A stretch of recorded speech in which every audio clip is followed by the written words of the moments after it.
Show with Wayne County head football coach Jaycee. Brought to you by David Earl Keith, your State Farm insurance agent. Now let's join Bob Morgan along with Coach Jaycee. Good evening, everyone. Welcome to tonight's Coach Show. Tonight, the final regular season ball game, senior night. Let's talk about that first, Coach.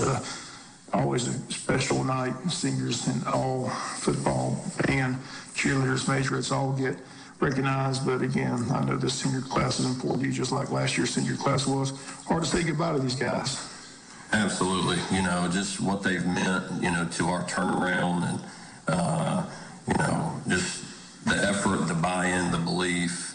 When you take a look and look back at these 2 years, since myself and the staff got here, they've played an integral part in flipping this thing and getting us back on track and getting us to where we're headed. And I'm just so proud of them. They've done so much for our program, not just on the field, but, again, setting the new standard of how we operate, how we do things, how we represent ourselves in the classroom, off the field, in the community.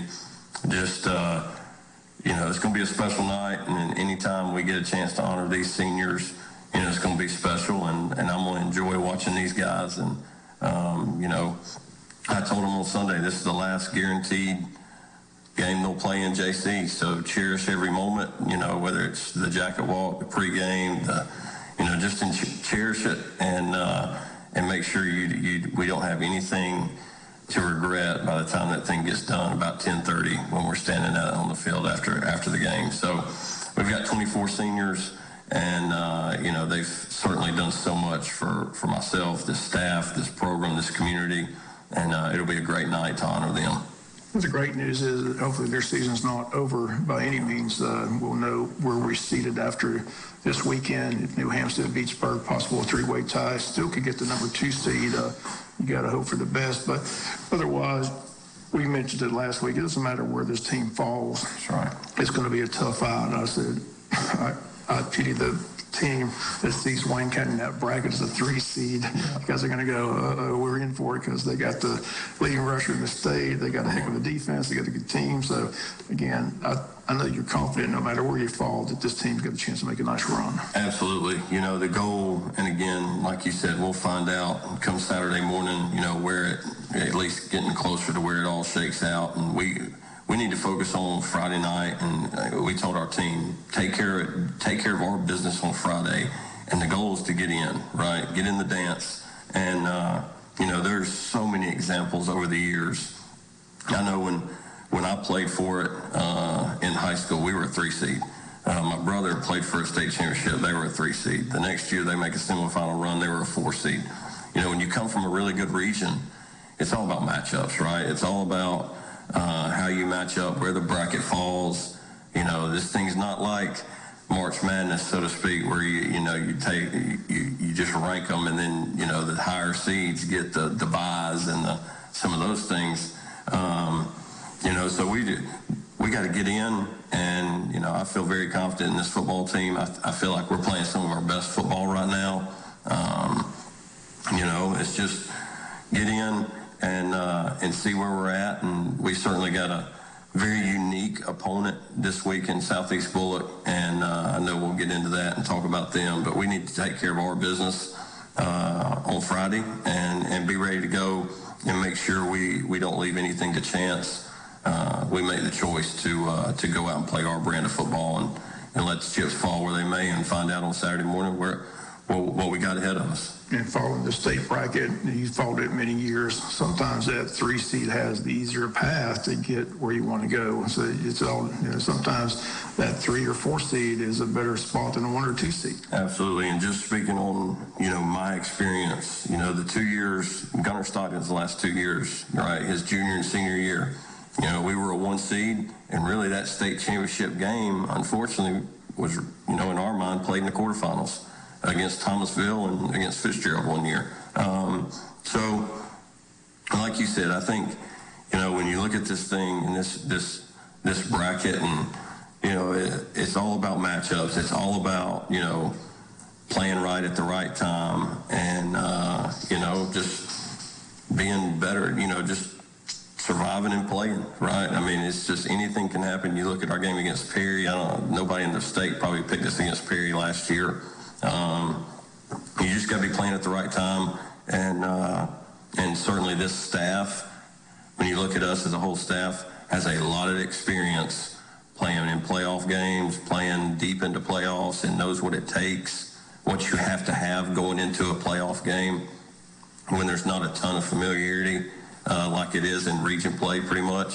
So, again, let's get our tails in and let's get ready to make a run. And, just when you speak in big picture of this thing, you take care of business on Friday and you get a bye week. I know our team is tired. Our staff is tired. We know we've been playing 8 straight weeks with the bye week after the first two games. And with our schedule, that's a grind, right? That's a grind on your body mentally and physically. And, I love it where that bye week's at. And, it certainly helped us last year. When you pull back on past experience, it was certainly very good for us last year. And then get ready to go make a run and be ready to play your best football. It's Wayne County Southeast Bulloch tonight at Jaycee Stadium. Come on, support the Wayne County Yellow Jackets again. A senior night here at the stadium.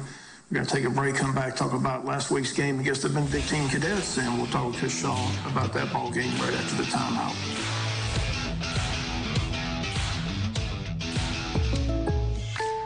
So I switched my insurance to State Farm, and get this. I talked to an actual State Farm agent who lives in my actual town. And get this. My actual agent in my actual town gave me actual help with the coverage I needed. And get this. My actual agent in my actual town who gave me actual help actually knows my name. And get this. They actually say it's called service. Call David Earl Keith at 912-427-2019. The sports leader in Southeast Georgia. FM 105.5. Welcome back. This is the portion we're talking about last week's game. 21-21 at halftime against those BC Cadets, the number 1 team in the state, 2-time defending state champions. Talented quarterback going to FSU, Luke Cromenhawk. But Coach, I'm going to be honest, watching that ball game, I left Wayne County impressed with our quarterback more than I was impressed with Luke Cromenhawk. I don't know how you saw, but I thought Jeb Craven played his best game to this point. Absolutely. That was the best game Jeb Craven's played since I've been here, since he's been playing varsity football. I was just so proud of how he managed our offense and then had explosive plays. I mean, he was really on point, was really efficient throwing the football in all our screens, which I thought was a great plan because we knew their defensive line. They have 2 Power 5 defensive linemen that we were down an offensive lineman. So just pass protecting them as a whole, would have been difficult for us. So we slowed their pass rush down and their blitz packages with some of our tunnel screens and different type of screens. And man, when you look at it, Jeb hit every screen on the upfield shoulder. And I know that sounds like, very minute, but when you hit the screen and it's on the upfield shoulder and there's no wasted time for that receiver where he can get vertical like Eric did multiple times, man, that was really big for us, big for Jeb. Just really proud of how Jeb competed and created some explosive plays, got us in the right play. The scramble play to Vail was a huge play in the ball game. And then he comes very next play, hits an RPO, throws another ball to Vail. And when you looked at it, we were the most balanced we'd been all year. I think we rushed for 153 or 154, and then he threw for right at 160. So we were really balanced, and when he can do that, man, we become really dangerous. And I could go on and on about him. He had guys play well around him, and he certainly was the driving factor of just operating our offense and then being an explosive playmaker as well. He did a great job. Yes, for an electric atmosphere, and it wasn't electric atmosphere. Maybe it was first. You come about 4th down and 2, and you roll the dice, and unfortunately we don't get the first down, but they take that down and score, and people going, oh no, what's going to take place? But the resiliency to come right back, drive it down the field, tied 7-7, had the 14-7 lead. They tied at 14-14, and we go up 21-14. Matthew Fuller, 3 touchdowns. I thought about it all weekend. I told people, I said, if we could have held on to that lead at halftime, I think it might have been a different second half. But unfortunately, Cromanhawk gets that long pass and gets them down in a scoring position. They take it in, and they tie at 21-21. Are you thinking the same thing? If we could have held on that lead, it might have been a different story? Yeah, to your first point, I was really proud of our offense. We knew going in, to beat a team like that, one we have a lot of respect for.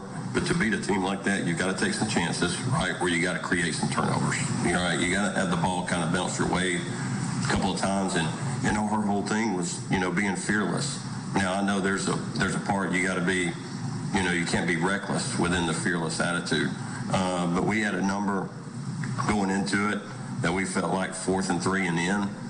We were going to take the chance. And, so it didn't work out, unfortunately. But what I was so proud of was how we came back and answered it, right? We came back and went right back down the field and went and answered their score, made it 7-7, and just every time kind of answered the bell. That's what we did such a good job of in the first half from an offensive standpoint. And then, on defense, just unfortunately gave up some big plays, like the big touchdown, the big pass, and it sets them up in the red zone. But you hit the nail on the head. I thought if we could have held them out right there, right before halftime,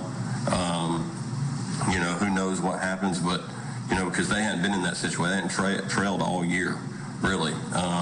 Didn't trail in the Ware game at all. So we were, just put them in a position that they hadn't been in a long time. And we did that a couple of times in the first half, but I thought if we could just make that one play right before halftime, who knows what have happened. But that was really it didn't suck all the momentum out, because certainly we were playing well. It was tied up, it was a whole new ball game.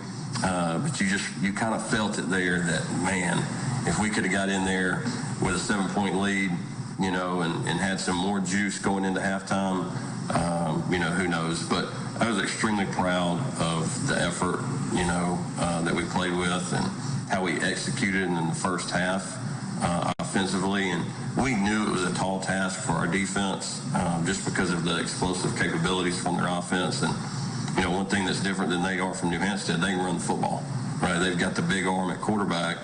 But they also had those 2 or 3 backs that, they can make you miss, and then they're explosive in the run game. We got it tied at halftime, and then, in the second half, we as a whole weren't good enough. And when I say that, that's from me to our staff, to our guys. We just kind of didn't take advantage of some opportunities. We had 4 possessions in the second half. 2 of them we had drive-killing penalties. And I'm human like everybody else, and like our players. We told them on Sunday, don't think for a second when I turned it on Friday night after it got done uploading, dang, I should have called that, or dang, I should have done this, or dang, we should have been in this defensive front on defense during this call.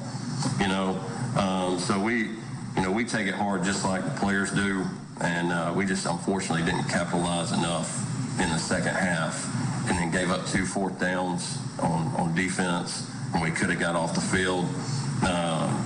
Just didn't play our best ball in the second half, unfortunately. Another thing I thought we did, I thought we made Luke Cromanhawk uncomfortable in that first half. I mean, it looked like we're hitting him pretty good. He looked rattled a little bit.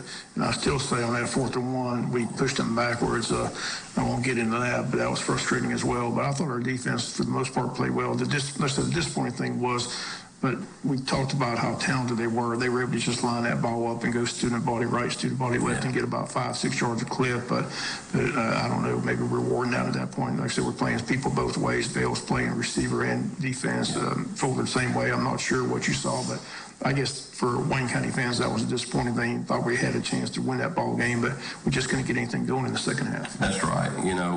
We played, the defense played too many snaps in the second half because we had a hard time getting off the field. And then we had some penalties on offense that killed drives. And so, give you a great example, we had I think, 38 offensive snaps in the first half. We had 21 in the second, and so, that's almost 15 more plays, that either the defense is off the field or we're driving down to continue to keep pace of the game.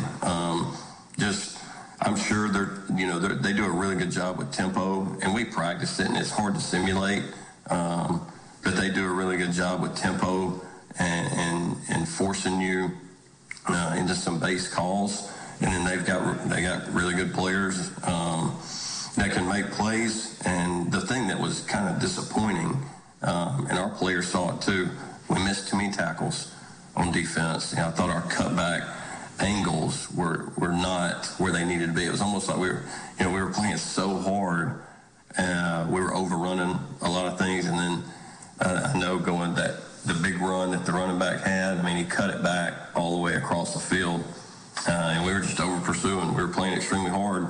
It's just our cutback lanes were too high. They weren't on the back hip like they're supposed to be. And then, we just didn't get off blocks like we were supposed to. We play our gap like we're supposed to on defense. And then offensively, it's just, it's really hard when you have those drive-killing penalties, and you get in that 2nd and 15 and 1st and 20s, and certainly, like anything, it's just like players, when you go back and look, it's like, dang, we had this opportunity, that opportunity, and we just didn't capitalize. And we didn't hit the play. We didn't create the big turnover we needed, or we didn't create the explosive play that we needed in the second half to jumpstart us. And, so we certainly learn from this, and certainly, there's some good to take away from this in my mind. If that's the standard or the best team in 4A, we can go play with anybody. When we execute and we do the things we need to do, and, we execute our game plans and we play disciplined football, we can go beat anybody. The one part I was extremely proud, we didn't have any, just selfish, undisciplined, just the 15-yard personal foul, or the late hits, or I think we had one late hit. It was bang, bang on the sideline. I didn't agree with it, but it was an effort penalty. And so, again, learning how to, we're in year 2 of our program, and learning how to, handle some adversity and also continue to play extremely hard. We're getting closer to that. And there's certainly a lot of good to take from the other night, but don't think for a second that, that locker room and our staff was extremely disappointed because we felt it more than anybody about how we had the opportunity, and we had them on the ropes there for a long time with a 1-score game going into the 4th quarter. Yeah, I think you mentioned it. That's the best takeaway. If there's a standard, Wayne County's right there with them, 21-21, and gave them probably the best game they've had all year. And first time, as you mentioned, they were behind in any ball game they played this season. But again, they get out with the big win. Wayne County has to win tonight to get into the playoffs against Southeast Bulloch. We'll come back and talk with Coach Shaw about tonight's important game right after this timeout.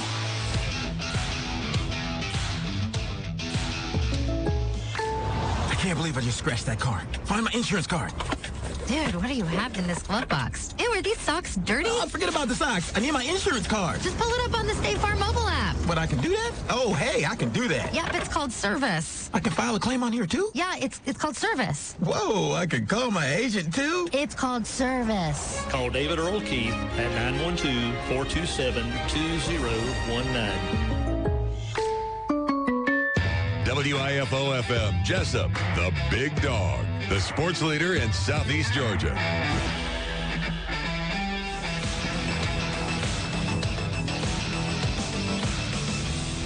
Back, final portion of tonight's Coach's Show again, Coach. As you mentioned, the key is to get in. A win tonight, you're definitely in. The question is where you fall, 2, 3, and 4. But as we mentioned earlier, it really doesn't matter. This team's primed and ready. They're excited. The week off's really going to help as well, get everybody kind of healed up, and we just see where we're going, or we're playing, maybe playing home, just don't know. But as you mentioned, the key right now is to worry about our business here at home tonight and win this ball game. That's right. And, Southeast Bulloch, they create their own unique challenges. They're they're an option wishbone offense.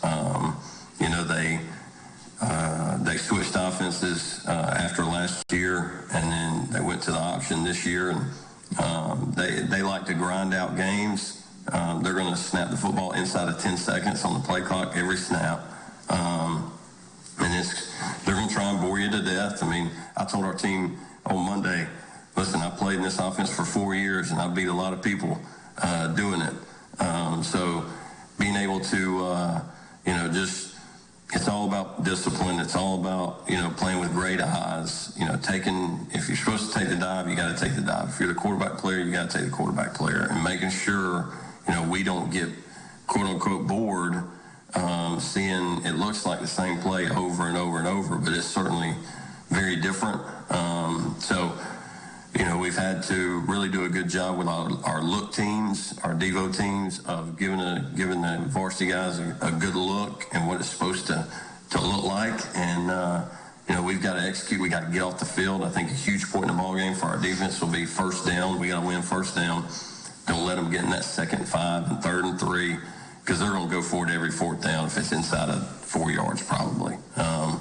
That's what they've shown. They've created some problems in the special teams as far as, they've got a good punter, a good kicker. They've hit some surprise onside kicks. They've faked a punt against BC, backed up inside their 20 or inside their 15.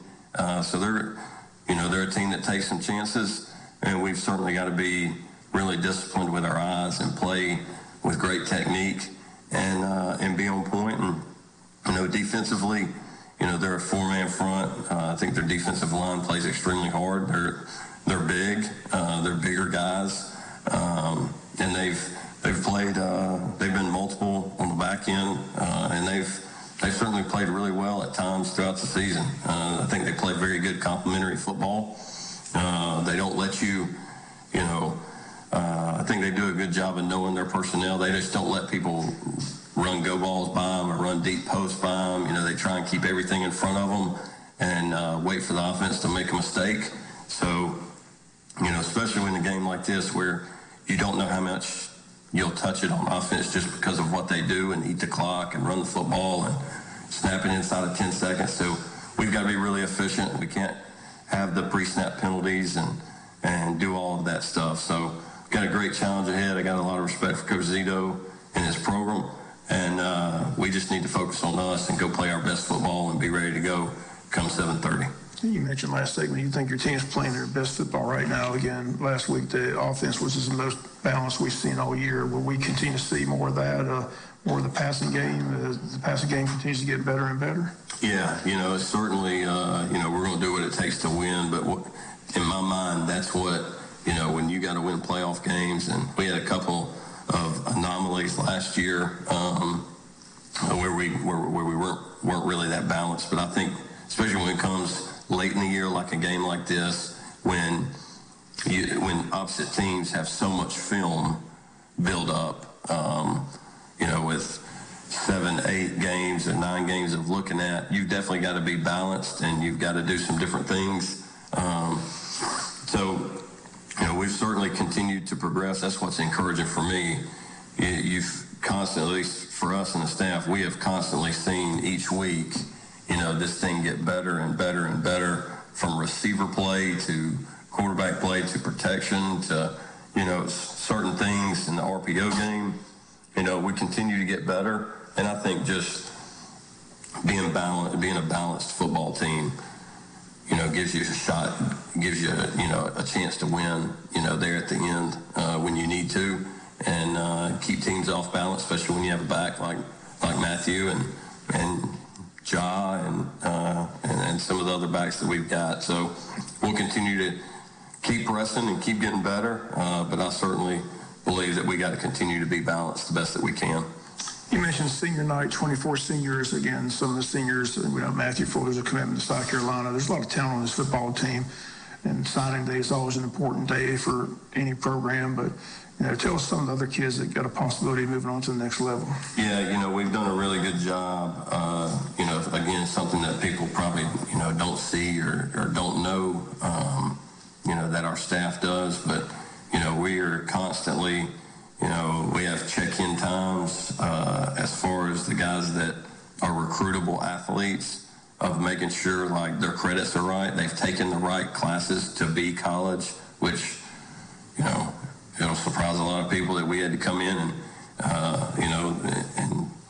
and make sure that they were on track, because I know their goals, and I know what they want to do, and so we've helped them in that regard. What does it look like getting through the NCAA clearinghouse, helping them with that and getting them to a spot where they can be recruited. There's a lot of steps you have to take to make sure that you are a recruitable athlete, not just on the field. There's certain steps you got to do, then, test scores and registering with the NCAA clearinghouse and having the NCAA ID.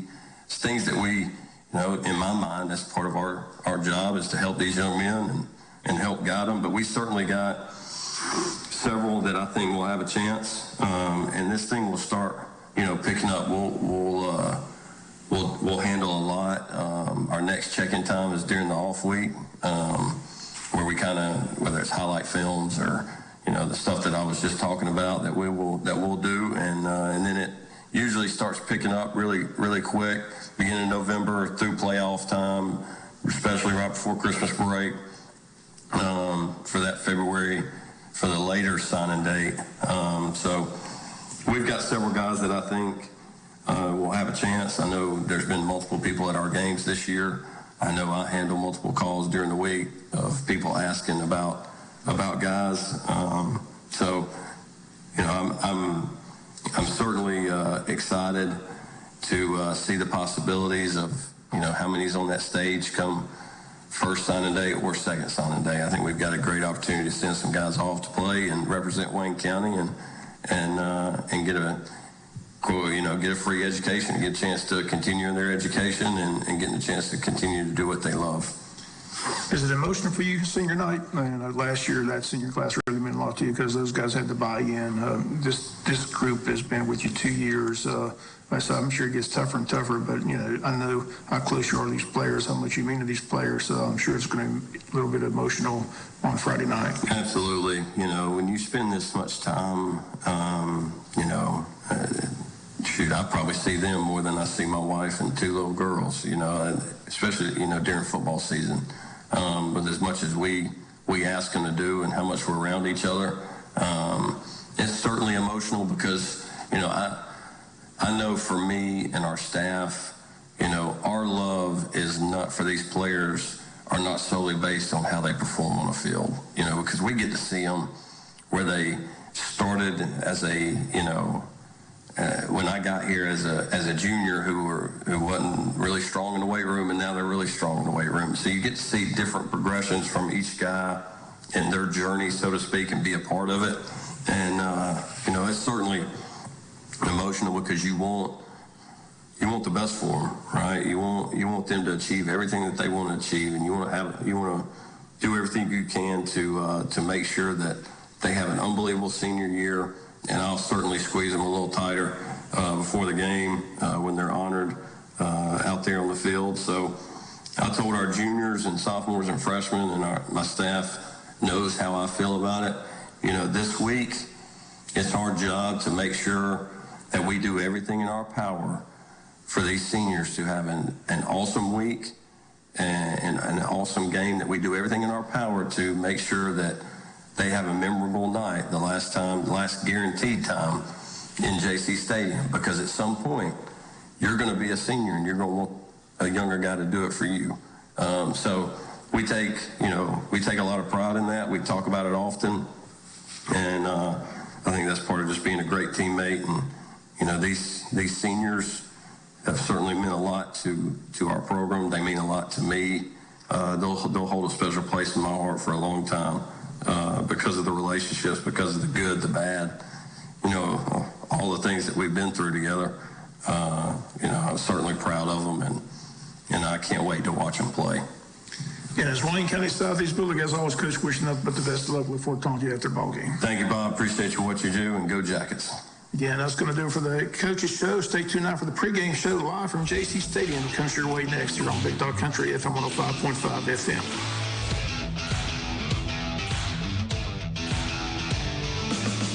The Coaches Show with head football coach Jaycee Stadium has been brought to you by David Earl Keith, your State Farm insurance agent.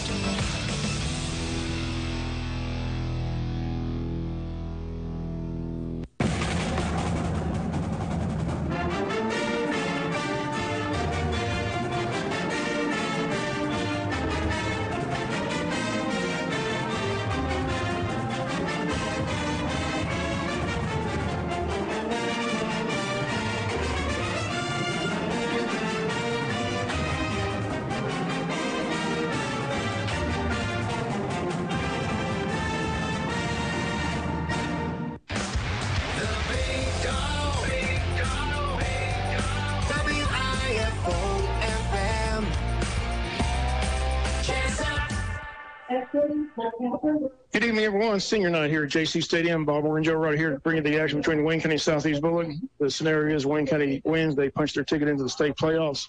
And again, taking on Southeast Bulloch. This is senior night, a lot of recognitions. And one person who's going to be recognized after senior night is last year's Quad A state champion golfer, Mr. Antonio Warbay. He joins us here on the pregame show before he goes down there and gets that state championship ring. And Antonio, appreciate you being here on the pregame show. First of all, congratulations again on that honor. That was I still remember it well, heck of a day, but for those that weren't there, just walk us through it. What was the day like? Well, obviously I wasn't leading in the first round, so going out there the second day, knowing I had to run some people down was already a little nerve-wracking enough. So just went out there, played, didn't look at the leaderboard any, just played how I was taught to play when I was little, and just when I finished, figured out that it was enough. So. Quad A state champion, how's that feel? I'm sure it's sunk in by now, but you're already in college. How's the college career going so far? How's the season going so far for you and Finley down there? It's going good. Neither one of us have really played to the best of our ability.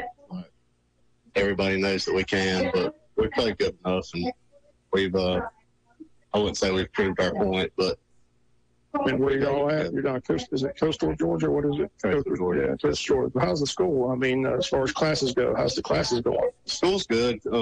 Classes are a little tough. I mean, none of it's going to be easy.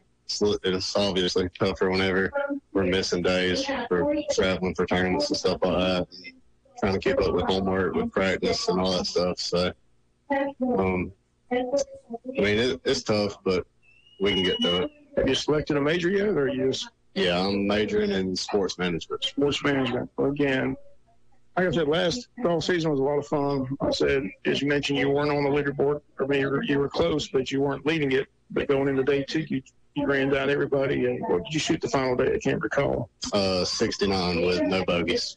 That's good. You excited about getting this ring? Have you seen the ring yet, or? I've seen pictures of it, but I haven't seen it in person. So I'm ready to see it. So where's it go once you get it? You gonna wear it, or you gonna put it? It's getting put up somewhere. Get put up somewhere. Well, again, I know they got to get you down there to give you that ring, but I called Timmy to get you on the show. I appreciate it. You know how much we love you. Yes, sir. I said it's always been fun watching that golf team. They got a talented team again this year. So, but you and Finley wishing up the good. When you see Finley, tell him I said, hey, congrats again on the honor, and go down there and get your ring. Yes, sir. Thank you. Again, that's Antonio Warbay, Quad A state golf champion last year. Again, we'll take a break, come back with more of the pregame show. We'll do it after the timeout.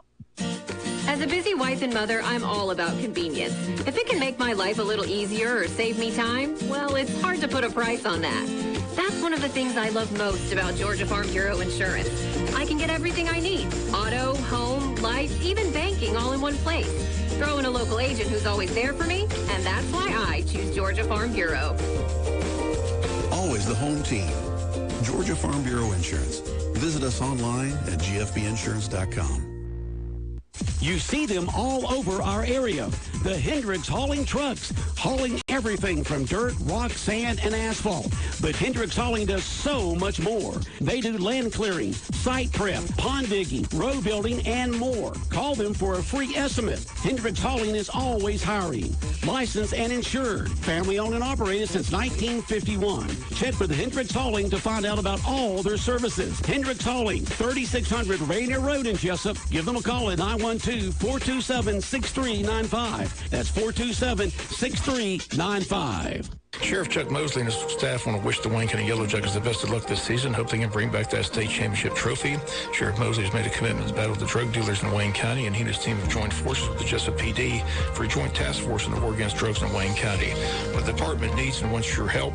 If you know or see any illegal drug activity, Sheriff Chuck Mosley encourages you to simply call the Sheriff's Department at 427-5970 or the Jesup PD at 427-1300. Sheriff Mosley asks that everyone do their part in helping fight the drugs in Wayne County. Sheriff Mosley again wishing the Wayne County Yellow Jackets the best of luck this season. If you need a mattress, come see us today. A Magic Mattress, you need home furniture. We're on the way. Magic Mattress, come on down to Magic Mattress. Stop on by or call us today. 256-REST, 256-7378. For a comfortable mattress and quality furniture, shop Magic Mattress and Home Furniture, 114 Allison Street, Jesup, across from AT&T near Walmart. Magic Mattress and Home Furniture, Jesup. For a great meal anytime at your Jesup Western Sizzlin' on Sunset Boulevard. Great flame-kissed steaks, the soup and salad bar, the buffet line, the dessert bar, and so much more. Call your orders in at 588-1000, 588-1000, or order online at westernsizzlinjessup.com. And don't forget breakfast Saturday and Sunday at your Jesup Western Sizzlin'. Western Sizzlin' on Sunset Boulevard in Jesup. The Big Dog. Big Dog. Big Dog. WIFO-FM. Jesup. We're here in the pregame show, Wayne County Southeast Bulloch from Jaycee Stadium, the final regular season ball game. And Coach Shaw on the coaches show stressed that he told these 24 seniors, enjoy every minute of this because this is probably most likely the final game you'll ever play under the lights here at Jaycee Stadium. So he told them enjoy the week, enjoy the jacket walk, enjoy everything. But hopefully their season's not over. They can win a game here tonight and get into the playoffs. But as far as home playoff games, again, it looks like Wayne County's going to be on the road 2 weeks from today. So he told them how important it is to cherish every moment tonight and just enjoy this last night here under the lights at Jaycee Stadium. Yeah, I mean, you know, he's telling them exactly right. I mean, it's one of those things, you know, it comes and it goes real quick, and, you know, to enjoy that, he's giving them good advice to take it all in because, you know, for most of these guys, you know, seniors, this is the last time they'll play organized football. What's crazy to think about it, last year's senior class was kind of small. So, you know, new coach, a lot of people don't hang around, but this year's class is 24 seniors. And it just seems that this program continues to build and build. More and more people want to be involved in this program with Coach Shaw and his coaching staff. So it's fun to see all these kids, fun to see 24 seniors on this year's squad. Yeah. Matthew Fuller still leads the entire state in rushing.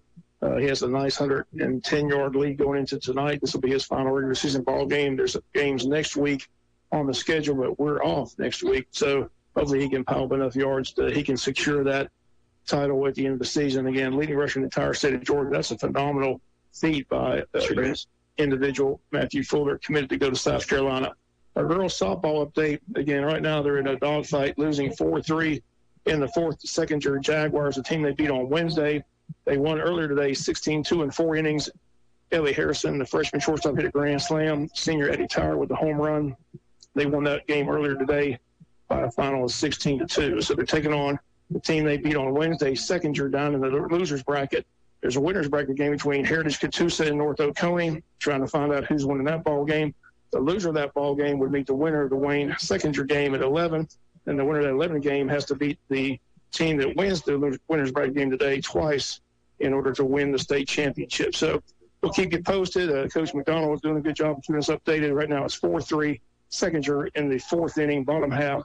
And now we get an update. The update, 4-3, bottom to 6. Again, Wayne County's losing 4-3, bottom of the 6th over in Columbus, Georgia. We'll keep you posted throughout the broadcast. Again, we'll take another break. It's Wayne County Southeast Bulloch senior night here at the stadium. Back with more of the pregame show. We'll do it after the timeout.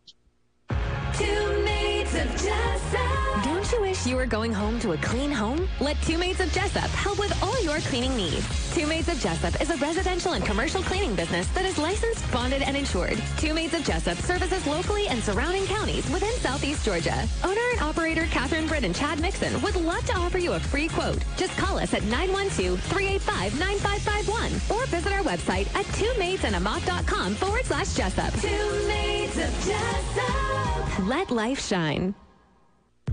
Great products, low prices, helpful service. That's Harris Ace Hardware. Harris Ace is your place for Yeti coolers, Traeger grills, Costa de Mar sunglasses, Calcutta Renegade coolers, plus Harris Ace is your hometown dealer for yellow wood treated lumber. Harris Ace will not be undersold on price, so you know you're getting the best price at Harris Ace. Your favorite place for hardware and lumber supplies is Harris Ace Hardware, West Cherry Street in Jesup. I'm Haley, a high school student, and I have my own Interstate Credit Union checking account with a debit card. I even got to use one of my own pictures on it. Of course, my parents get alerts on everything I spend, and they set up rules on where I can use my debit card, but it is helping me learn about finances, and better yet, I get to do it my own way, on my phone, and through the Interstate mobile banking app. To learn more about Interstate Credit Union's Scholar Checking, call 800-822-1124 or go online at interstatecu.org. Experience a better way to bank with Interstate Credit Union. Branches conveniently located in Jesup, Baxley, Brunswick, Hazelhurst, Midway, and now Douglas. Federally insured by NCUA. Blue Collar Heating and Air is your top-of-the-line Carrier dealer. They service many brands and specialize in new installations, upgrading existing equipment, and airflow problems. They also have a large variety of hard-to-find filters in stock. So when quality counts, call the air conditioning experts, Richard Whitley and David Dial at Blue Collar Heating and Air, 427-6400. For weekend service emergencies, they have an experienced service technician on call. So remember, when quality counts, choose Carrier and turn to the experts at Blue Collar Heating and Air, serving Wayne County and surrounding areas. 175 Northwest Broad Street in Jesup. Sometimes things happen in life that can knock you off course for a while. It happens to all of us at some point. Even the most careful plans can get tipped over when you least expect it. If this is you right now, Altamaha Federal Credit Union is here to help you get back on your feet with a Lifesaver loan. Need a few $100s to get you through a tough spot? We got you. Don't sink into the payday loan cycle. Let AFCU throw you a lower interest lifeline so you can keep your head above water. Contingent upon approved credit. Altamaha Federal Credit Union is insured by NCUA and is an equal housing lender.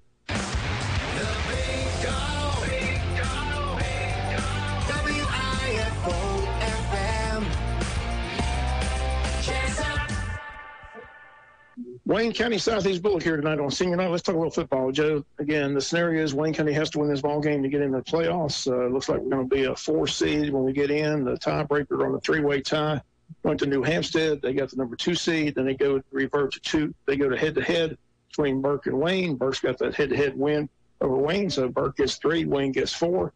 But again, as we mentioned time and time again, the keys to get in, and once you're in, anything can happen. 32 teams enter. 1 team wins the state title. Wayne County had a nice run last year. Hopefully a nice run again this year. Only problem is it looks like we're going to be making some long road trips in that bracket. Gas up the Nissan, Bino. Gas it up. Get the itinerary ready, travel agent. Quick update. End of 6 in Columbus. Second year 4, Wayne County 3. We are the home team.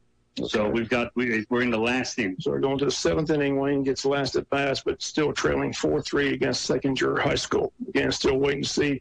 The North Oconee Heritage Catoosa game is at the 6th, and North Oconee leads that 2-1. Again, Heritage Catoosa has one of the best pitchers in the state, and of course, the team we played yesterday, North Oconee, has the best catcher in the state.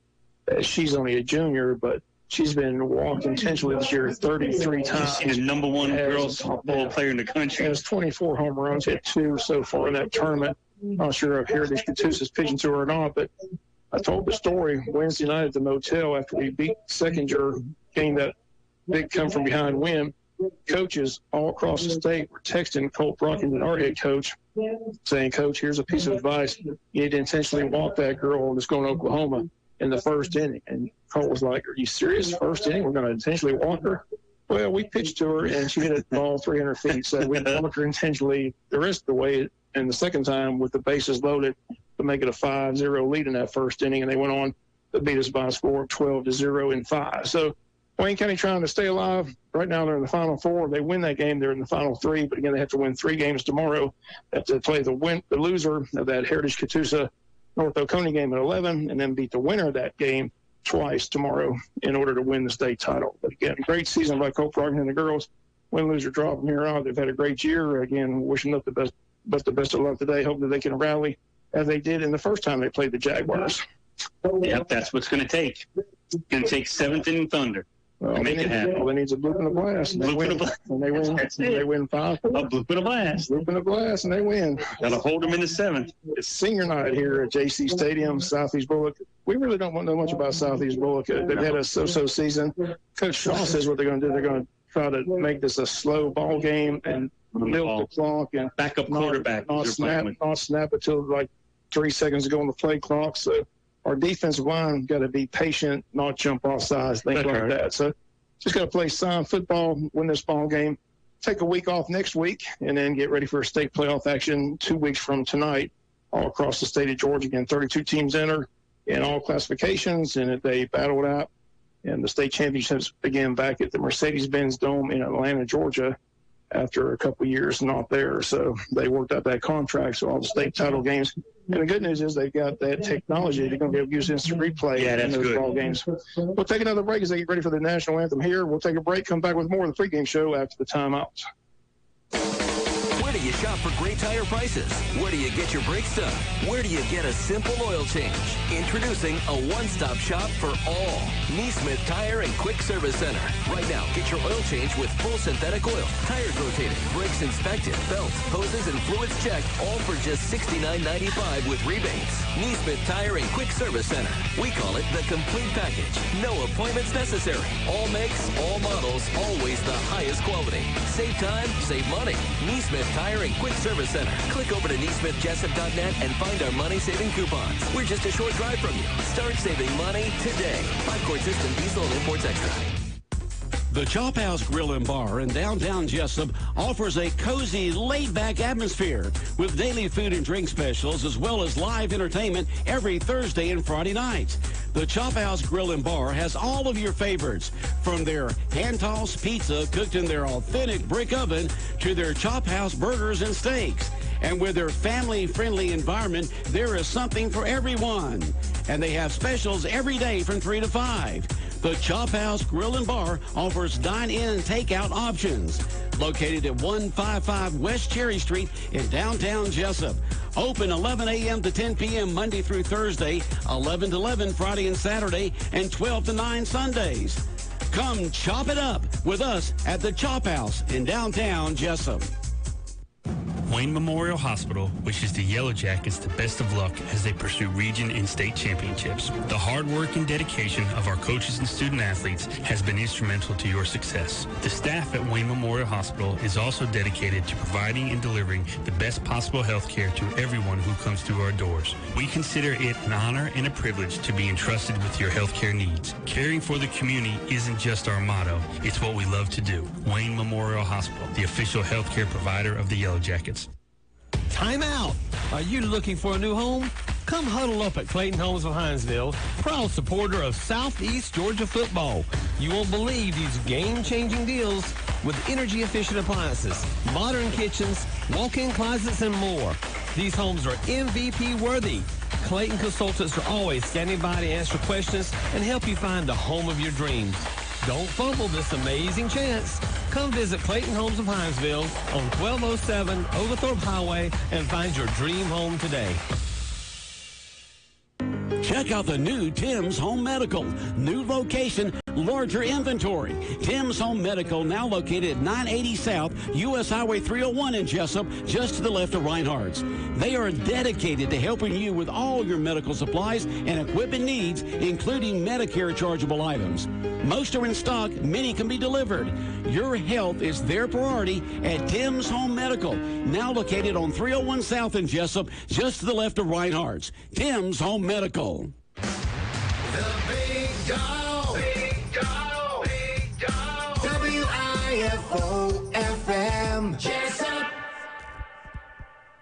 Wayne County, Southeast Bulloch on senior night. The seniors have been recognized. Band just played the fight song, got everybody fired up, and now they're going to give that presentation, the state championship ring, to Antonio Warbay, a graduate last year, quad A golf champion. Gets a state championship ring. He said he's seen pictures of it, but hasn't seen it in person. But high school principal Brett McDaniel, golf coach Scott Brown down there, and again, they're going to present this ring to Antonio Warbay. That's a heck of an honor, Joe. I mean, if you think of all the golfers in quad A golf to go to that tournament and win it individually, I mean, that is something else. That's a wonderful thing. That's very impressive, something they'll never be able to take away from Antonio. Again, he and Finley Burke led that golf team last year, and they're both at Coastal Georgia College playing golf on scholarship, both enjoying life out there in Coastal Georgia. Not a bad place to be. Nope. Yeah, standing ovation by the crowd. Yeah, just a tremendous honor. A state champion being recognized at midfield. Brett McDaniel presenting him with a state championship ring for quad A individual golfer, the state champion last year. Again, we're several minutes away from the kick. Very important game. We've got an update here. Sorry. Bullseye pick of the week. Which has not been. I'm 2-4, man. I didn't want to bust you out last week when you picked Georgia Tech. I knew Thomas Castellanos, the quarterback at Boston College from Ware County, ran all over him. I knew that was not a good pick, but I wasn't going to say anything. But you are now 2-3. 2-4. Oh, that's even worse. Yep. I was giving you benefit. No, I appreciate that, but So let's hear this Bullseye pick of the week. Again, this is for entertainment purposes only. This is a good one. Get ready. You're not going to Jacksonville. No. I'm not jinxing anybody. The Florida State Seminoles on the road playing the Wake Forest Demon Deacons. ACC clash. We're going to lay 20.5. Take the Seminoles. We're going to take the Seminoles, Bob, and we're going to lay the 20.5. Now, because that game at? That game is in Winston-Salem. It's in Winston-Salem. It's at Wake Forest. Okay? I feel good about it. I kind of agree with you. FSU's rolling. They're a good football team. Their quarterback's fun to watch. So I kind of agree with you. So I've been so horrible in my picks. I had to get us some professional picks. So I made a couple calls, and I've got Mike Gelfon's part. But for entertainment purposes only, I've got 3 picks from a renowned prognosticator, Sean Robinson, Las Vegas prognosticator. Good friend. Good guy. Good guy. Can pick games, can he? See him every year down in Jacksonville, Georgia Florida game. He can pick. He can pick them. So he gave me his trifecta this week. Louisville Duke under, Wisconsin getting the points, and Utah.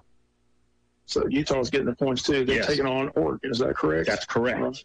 That game's at Utah. Utah's going to be getting 6.5. Utah beat USC, but I tell people USC, as good as their offense is, they can't stop a nosebleed on defense. Nope. They're just terrible. And Wisconsin is going to be getting 14.5 at home. So we had to supplement some picks, and now I've got Beans. You're going to like this. This is some inside information. We talked about it. We're going to have to discuss this. So talked to Mike Gelfond, and he's having lunch with a friend of his, and told him that the Big Ten is close to getting a defection from the SEC.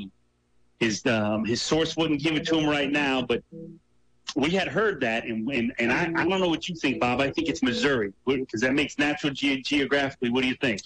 Makes geographic sense, but I don't know if Missouri wants to leave the SEC, especially the year they're having here. They're the team that nobody's talking about. I mean, they come to Athens next week, and Georgia better look out because Missouri's got a good team. They throw it around on offense. They play pretty good defense. They're sitting there at, 7-1? Yeah, I think it's either them or, I think it could be. Well, it's not Auburn. It's not Alabama. No, it's not South Carolina. I don't think it's Kentucky because they're an original SEC. Yeah, I don't think so.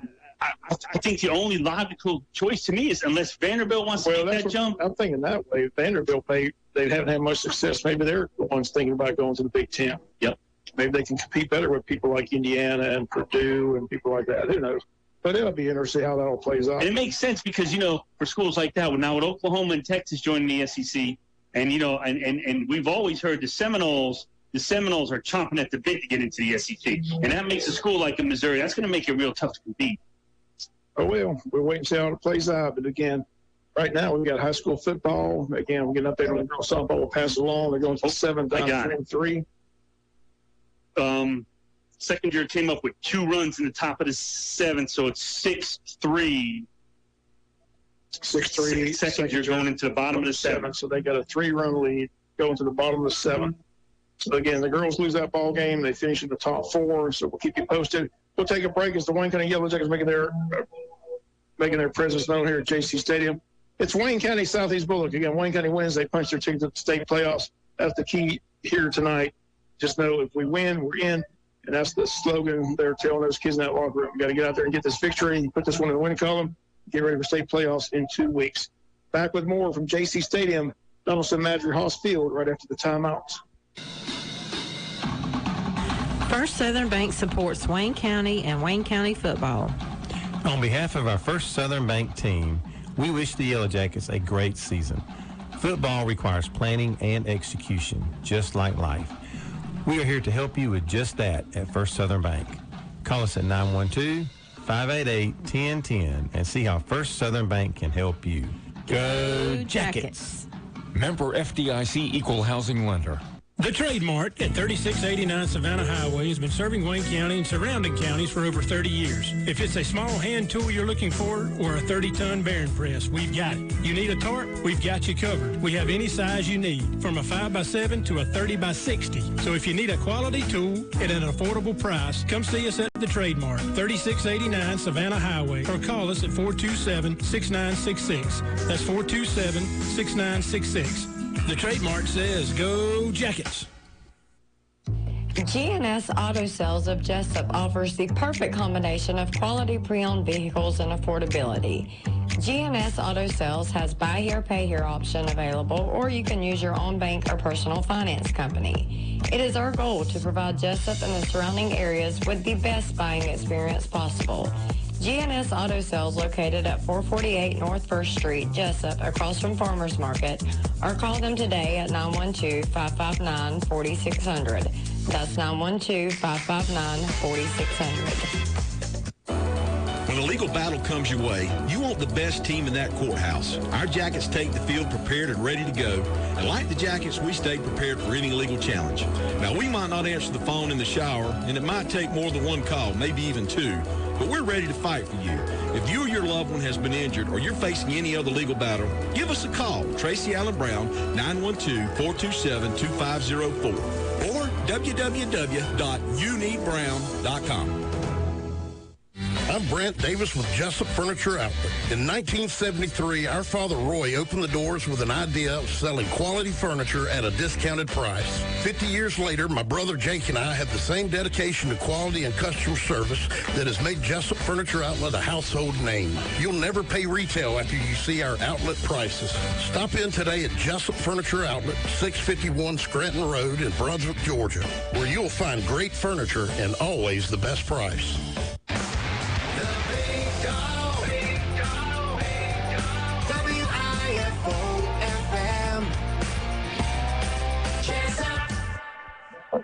We're 2 minutes away from the kick. The Captains are out on midfield. The coin toss taking place against Southeast Bulloch. The Yellow Jackets of Southeast Bulloch against the Wayne County Yellow Jackets. I joked with somebody, Joe, they wear blue. Why weren't they called the Blue Jackets? The Blue Jackets? Well, they wear blue. Right. They don't look like Yellow Jackets. That's true. I'm just curious why they got 2 teams in the same region, both with the same nicknames. But anyway, oh, yeah, you're right. They're the Yellow Jackets. We're the Yellow Jackets. I'm just saying they're wearing blue. Why not they call themselves the Blue Jackets instead of the Yellow Jackets? Well, that's just me. Morgan?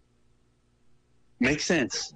Yeah, I had a good trip to Columbus. Saw a lot of people. Saw a good friend of mine, Matt Moody, used to be here coaching Wayne County. I ran into some other people. Coach County, the former Wayne County head basketball coach, now coaching at Appleton County. I tried to find what's the guy that head of GHSA? Robin Hine. They pointed him out to me, Joe. This is a true story. I'm surprised you didn't hawk him down. Well, I did. I left the bleachers, and I was trying to find him, and all of a sudden he left before I got there. I really wanted to meet him and say, look, I'm the one writing you all those letters that you don't respond to. And the officiating is still terrible. That's what I wanted to do. Southeast Bulloch has won the toss. They will defer to the second half. Wayne will receive the twig. The ball. Go from right to left on your radio dial. I think that's good for Wayne County. Get this ball. I enjoyed the coaches show this week because I talked to Coach Shaw. Last week I thought, as we mentioned during the broadcast, Joe, we were more balanced than we've ever had been in any game this season. Yes. And I asked them if they're going to continue to try to do that and develop that balanced attack as we head to the playoffs. As we mention all the time, when we can't throw the ball, they stack that ball, it's 8-9 guys, and it just makes it that much difficult for Matthew Fuller to find some running space. So, again, North Oconee and Heritage-Catoosa tied 2-2. So, again, that's the winner's bracket game up there in Columbus. Those are two good softball teams. And Heritage-Catoosa has been ranked number 1 all year long. North Oconee's got that talented player going. And that catcher for North Oconee, she's just a junior now. She's coming back next year. Number 1 high school softball player in the country for the junior class. Holy smokes. 34 home runs, 33 intentional walks. Okay? 34 home runs? It's 34 home runs. That's how good she is. Or maybe it's 24 home runs. That's what it's, 24 home runs, 33 intentional walks. My goodness, Bob Moore. We looked her up on the internet on the way home. I did. My friend Bobby Lamb did. Me, I don't Mr. know. Internet. I don't know anything about the internet, but he helped me out. That's a long, I'll tell you, that trip is long. You drive through towns you never heard of, Ellaville, and you're in no man's land. All you see is woods and cotton fields. There's nothing. And Once you get west of there's no Jiffy store. There's not, I mean, it was a long 2 hour with no cell service. But we made it, had a good time back here in God's country, Jaycee Stadium, Jesup GA, and Wayne County about to get this football. Got 3 guys back deep, Joe. You got Tavion Wallace back there. Who else is back there? Perry Simpson. I can't see you. I can't see the John number. Ross there. No, that looks like. Is it Milton? Maybe it's Milton. I think that's right. Wayne County about to receive the opening kickoff. Galen Jones. He continues to get better and better each game. We talked a lot about him. Yes, if they kick it now, kick it to Perry, he can fly. Here's the kick. And good kick, and this one's going to go into the end zone. So Wayne kind of start 1st and 10, our own 20. Jeff Craven, the young quarterback, will come out. Matthew Fuller, the big tailback. See if we see Quiz Shaw back, Joe. No, I got an injury update on him. He's got a hairline fractured ankle, Bob. He's out unless we get almost probably to the semifinals or the finals. I hate that. And that's amazing. Even if we knew it was some kind of lower leg injury. Just appreciate the update. Here we go. Young sophomore QB, Jeb Craven. Another injury update. Kai West, our starting right guard, thinks he'll be ready for the first round of playoffs. But freshman Colin Ward, the freshman, has really done a good job at right guard for the Yellow Jackets. Jeb with 5 receivers in the formation. 1st down and 10. And we're going to pitch it. Fuller coming around the corner. Fuller gets it over the 25 to the 26-yard line. A nice 6-yard gain on 1st down, but we're 2nd down and 4. That's actually considered a pass. When he flips it up in the air, that's actually considered a pass. Forward pass, sure is. He doesn't hand it if he flips it in the air. So you're going to consider that a pass. So we're watching his rushing statistics, so that's a reception. Good game, though, on 1st down. 2nd down, 4, just underway, 11 and a half minutes to go. First quarter, Wayne County Southeast Bulloch on senior night. And 24 senior football players on this team. Jeb's going to keep it and run, gets to the left side, and breaks it at the 40, 45, 50, and looking for contact, takes it all the way down to the 45-yard line. What a nice run by Jeb Craven, the quarterback. Haven't seen that all year. No, haven't seen that all year. And that's something. I thought he was going to get out of bounds. He's out here on the sidelines. I thought he's going to step out of bounds and not take the hit, but he was looking for contact, Joe. Listen, he went downfield, Bob. That was a nice, almost 29-yard gain for the Yellow Jackets. But again, that's something they haven't seen all year. But every time we run that play, we've given it to Fuller, and everybody bit, and he just took off to the left sideline. Big Southern Bank first down for the Yellow Jackets. Are you surprised he went for the contact, Joe, and not step out of bounds? I thought he was going to just step out. I did too. Avoid that contact. Again, he's going to give to Fuller. Fuller looking for running room, gets it down to about the 43, gain of 2. That's important. 2nd down, 8. That's important to be able to do that play, Bob, because now, we've talked about this all year long. If Fuller just gets a little bit of a lane, he's going to make you pay. And having that threat where maybe the quarterback will keep it, keeps that defense on their toes just a little bit. 2nd down and 8. Ball at the 43-yard line of Southeast Bulloch. Wayne County's opening drive, a nice-looking drive thus far. Trying to cap it off with a touchdown here. Got Vale to the left, 2 receivers to the right. Jeb going to throw over the middle. Got Vale complete. Vale's going to take it to the end zone. Yes, touchdown Wayne County. 43-yard strike on that slanting pass, and then once again, Vale catches it and takes it to the house. Boy, Bob, also it was one-on-one. They were crowding the box. We made them pay. They had 7. They had the safety creeping up, so it was one-on-one with Vale. He beat his man on the slant. Craven delivered a perfect pass, and when Vale gets out in the open speed, Bob, nobody's going to catch it. That's the longest touchdown pass this year by Jeb Craven. This is the Jaquez Vale 43-yard strike, and Wayne County's on the board 6-0, 10-13 to go first quarter. What a nice-looking play. Snap down, kick is up, the kick is good. Wayne County 7, Southeast Bulloch 0, back with the kick after the timeouts. Whether it's 5 acres or 500, a place to live or a place to hunt, it's hard to find a lender who understands land financing. At Ag South Farm Credit, we understand your values because we specialize in lending for land. Small or large acreage land loans with fixed rates up to 20 years and down payments as low as 15%. Make your dream of owning land a reality by calling Ian Green at Ag South Farm Credit here in Jesup to get started. NMLS 2327110, Equal Housing Lender. The Big Dog. Big Dog. Big Dog. WIFO-FM. Jesup. First quarter action. Wayne County strikes early on a nice 43-yard touchdown pass, a slanting pass from Jeb Craven to Jaquez Vale. Jaquez Vale, one of the 34 seniors on this football team for Wayne County, or 24 seniors. Here's the kick, and this one's not going to the end zone, or is it? It is right at the 1-yard line. They're returning to the 10, 20, and we wrap them up around the 24-yard line. So a nice return, about 23 yards. Ball went all the way down to the 1-yard line, but a nice return by Southeast Bulloch. Nice job by Louis Ledesma, the senior, and sophomore Jalen Jones on the kick coverage for the Yellow Jackets. Quarterback is Colby Smith for Southeast Bulloch, number 8 here, the QB. He's their backup, Bob. Starting quarterback was out with an ankle injury. And they don't have what year they are, so I don't know if he's a sophomore, junior, or senior. They just have the 2 big backs, name and position. It's going to be ground wing tee, kind of very real heavy run out tonight. First down and 10. Again, they're going to wait. Now they take it, give it to the big fullback, and there's nowhere to go. Wayne County's defense may have thrown him for a yard loss. Great job by number 8, Bob's Cole Driggers, the senior, getting the start tonight.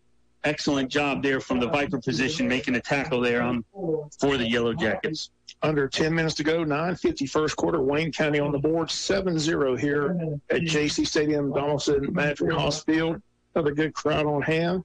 And this could be the final game of the season here for the Yellow Jackets in football. And it looks like we're going to be on the road in 2 weeks as a 4 seed. But again, looking at that bracket, you get by that first game, Joe, and there's a pretty good path to make a nice deep run. Second down and 11, quarterback keeps it. Again, there's nowhere to go. Wayne County's defensive line all over the quarterback. Tavion Wallace, Bob.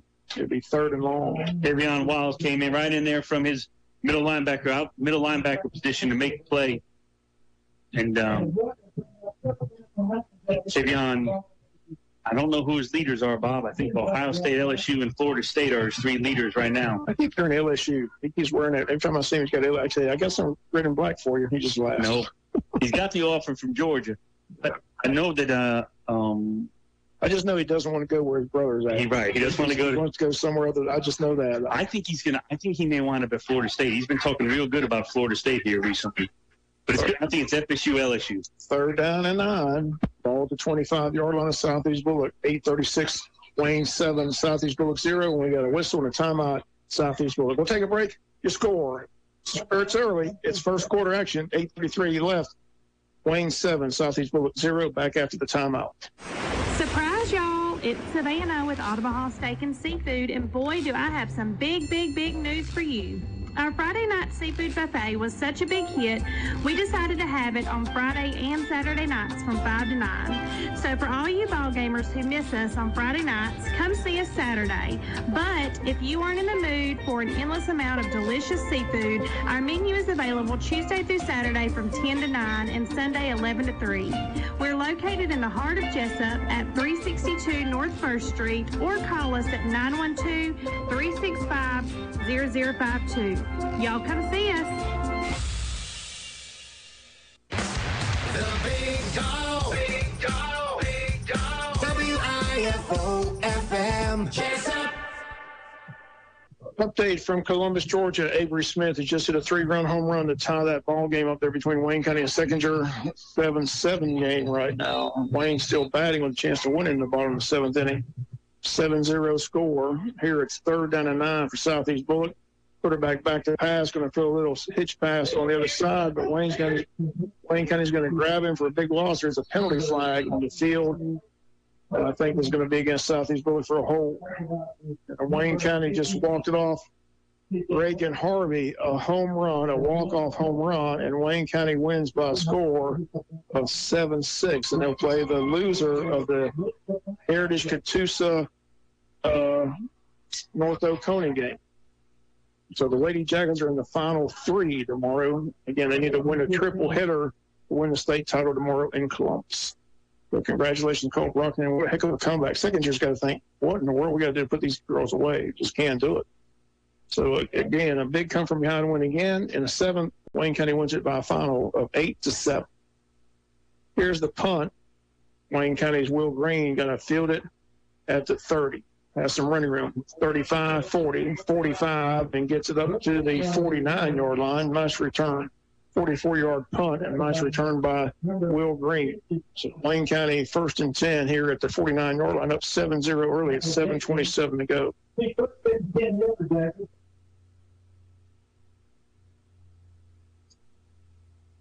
First down and 10. The ball, they're going to mark it right at midfield.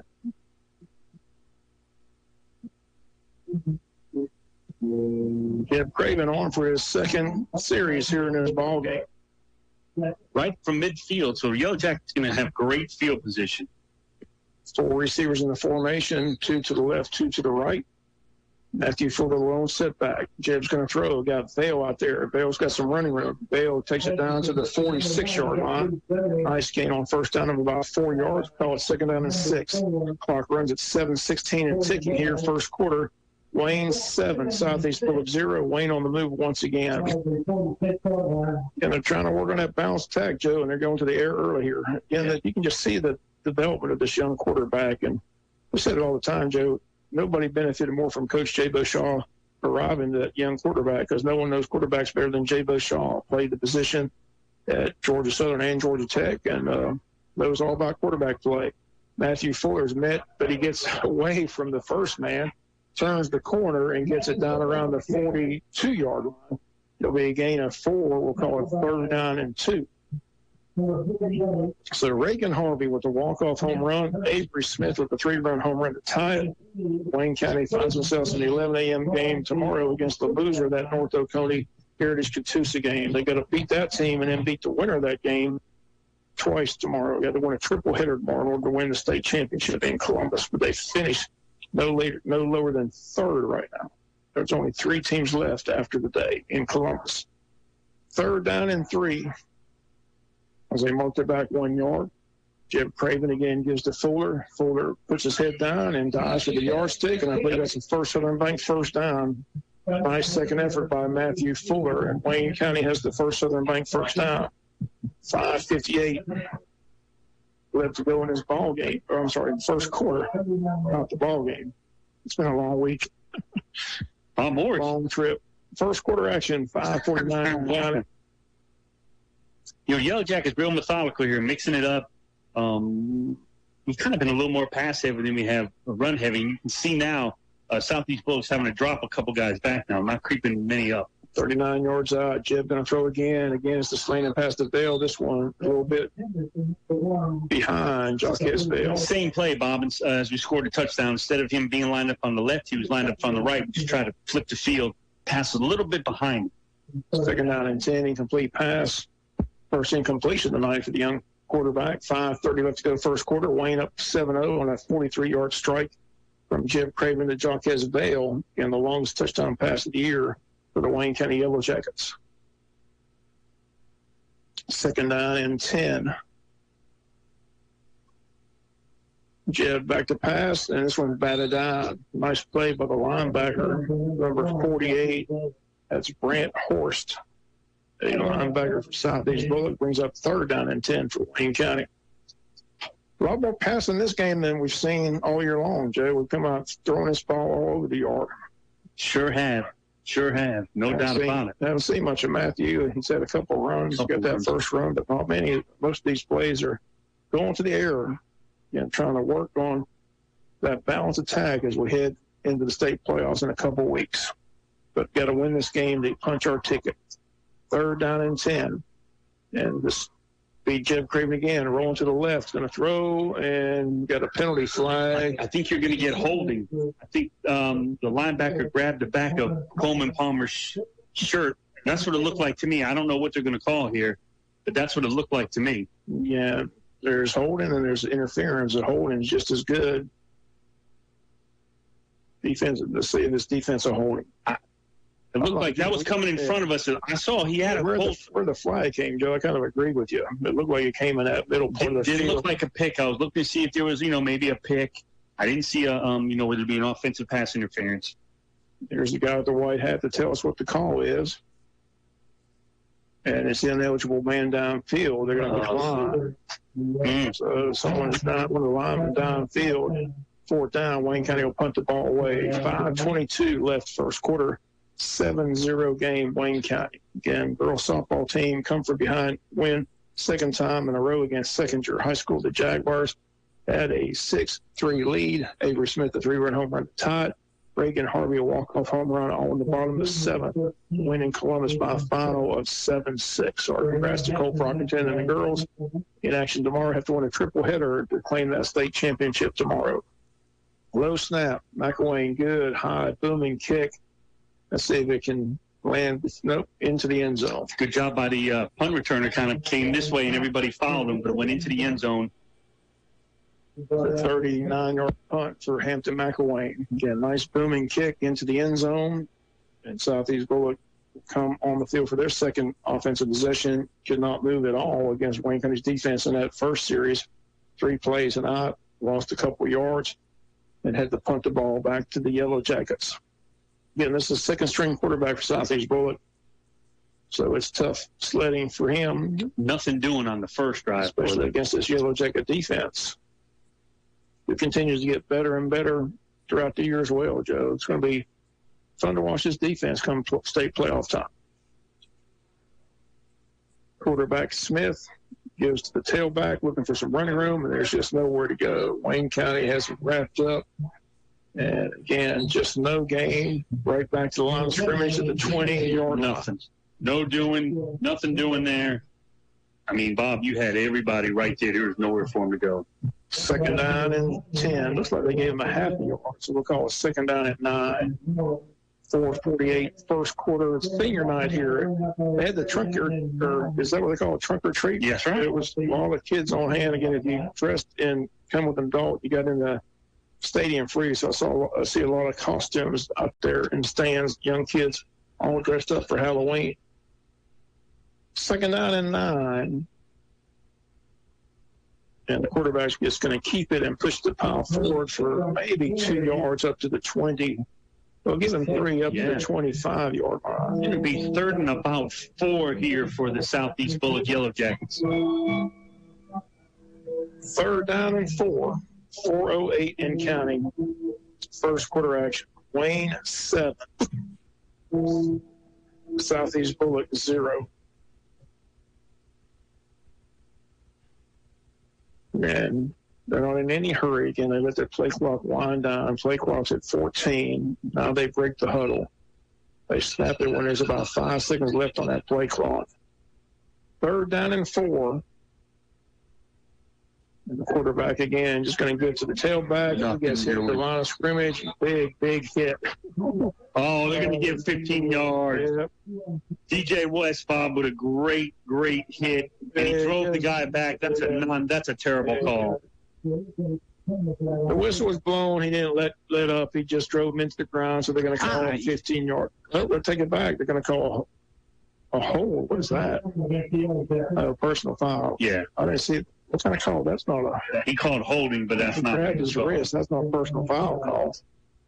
I didn't like that call, Bob. I didn't think, was that late? I don't know. Like I said, the whistle's blowing. He's got him wrapped up. You got to let him go. You can't push him to the ground. That's what they're going to get us for. They're going to say it's excessive. But like we say it all the time, Joe, this is football. And I go to that line Jack Lambert said, if you can't tackle him, put a dress on. That's right. But again, that's going to hurt. 15-yard penalty keeps this drive alive, brings the ball all the way up to the 42-yard line of Southeast Bulloch. So a costly penalty, questionable penalty, but again, a judgment call by the official. He thought it was a little bit excessive, so he throws the 15-yard penalty flag, and it brings up first down and 10 up at the 42-yard line. Wayne County showing blitz. They give to the tailback. He goes right side. He breaks through a hole. Biggest gain of the night for the running back. Big run for number 31. Quentin Reed gets 9 on the carry across midfield down to Wayne County's 49-yard line. Clock under 3 minutes in the quarter, 7-0 lead. And Wayne County trying to get that ball back for our offense. And that was the biggest run of the night for Southeast Bulloch. Nice run by Reed, the tailback. Second down and 1.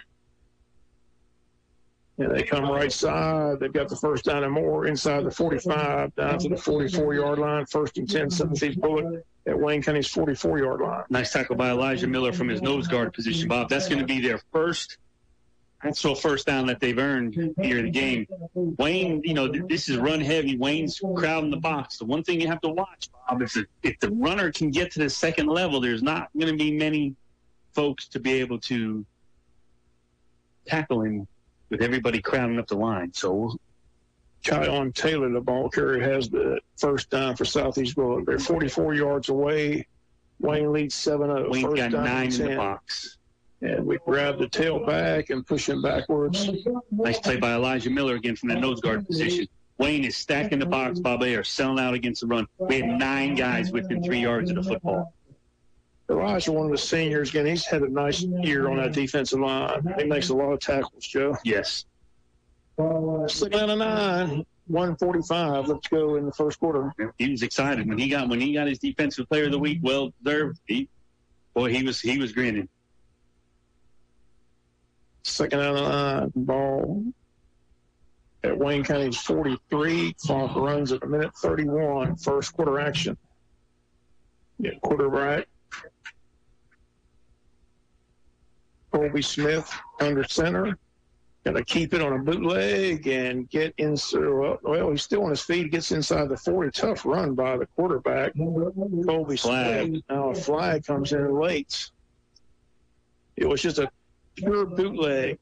Fake to the tailback and went the other way with the ball. Man, Wayne was strong running. Wayne was there, Bob, but give the quarterback, Southeast Bulloch quarterback, credit. He kept moving his feet, kept pushing the pile. Yeah, it was all. We should have wrapped him up at the line of scrimmage. Yeah, that was all individual effort by Mr. Smith and Colby Smith, the young QB.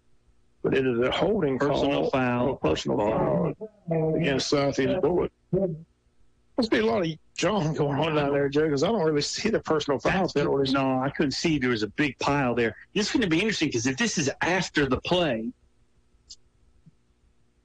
this is going to push this ball back, should push it back to about the 47-yard line of Southeast Bulloch. It's definitely going to be pushed across midfield. Official still walking, and you're right, Joe, right at the 47. 47-yard line, Southeast Bulloch sets up a second down and a long way to go. 19.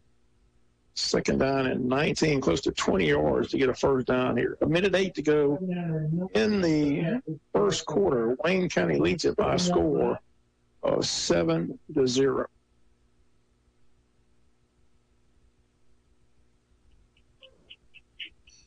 So here we go. Second down and 19, clock running under a minute. 7-0 lead for Wayne. Quarterback again, a bootleg, but a whistle. We've got a timeout. We've got a flag. Might be a delay of game. That's what an illegal procedure is to call. So someone moved. Boy, Southeast Bulloch, Bob, had a little bit of momentum on offense, and they have just shot themselves in the foot. Yeah, they had the ball down at Wayne County's 43-yard line, and now they're all the way back to their 42. So it's been a big difference. That personal foul penalty is what really hurt them. Yeah, they had it inside the 40. Second down and 24 is the call here. Clock still running under 35 seconds to go in the quarter. Got a snap because the play clock's at 9. Are they going to call a timeout? and then they're going to get it off. They're going to have to call a timeout. They will call a timeout. Breaking the action with just 24 seconds. Man, that's really a silly timeout with only 24 seconds left in the quarter. But they call it. They have to stop the clock. Breaking the action, your score, Wayne 7, Southeast Bulloch 0, back after the timeout.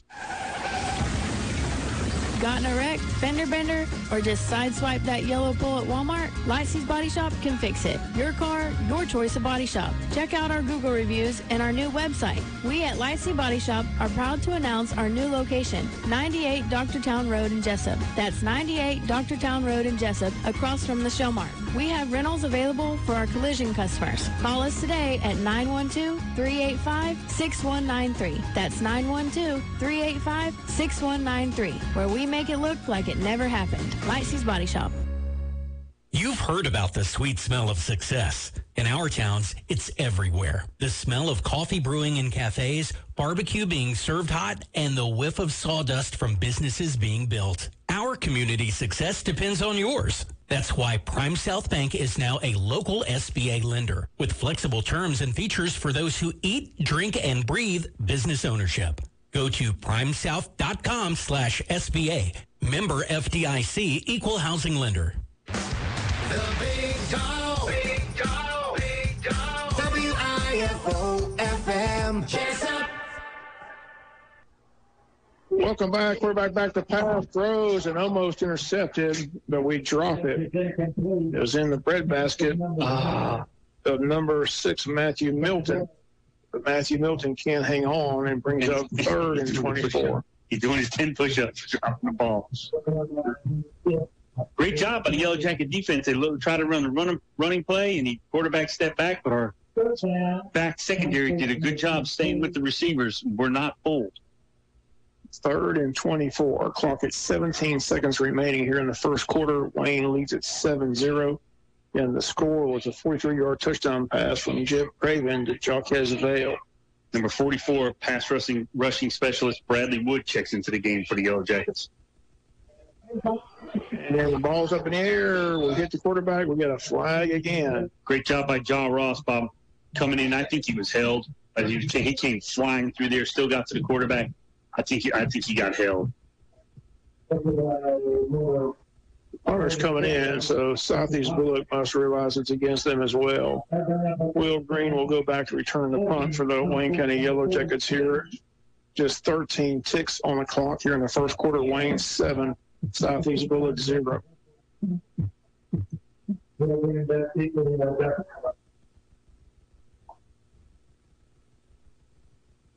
7-0 game.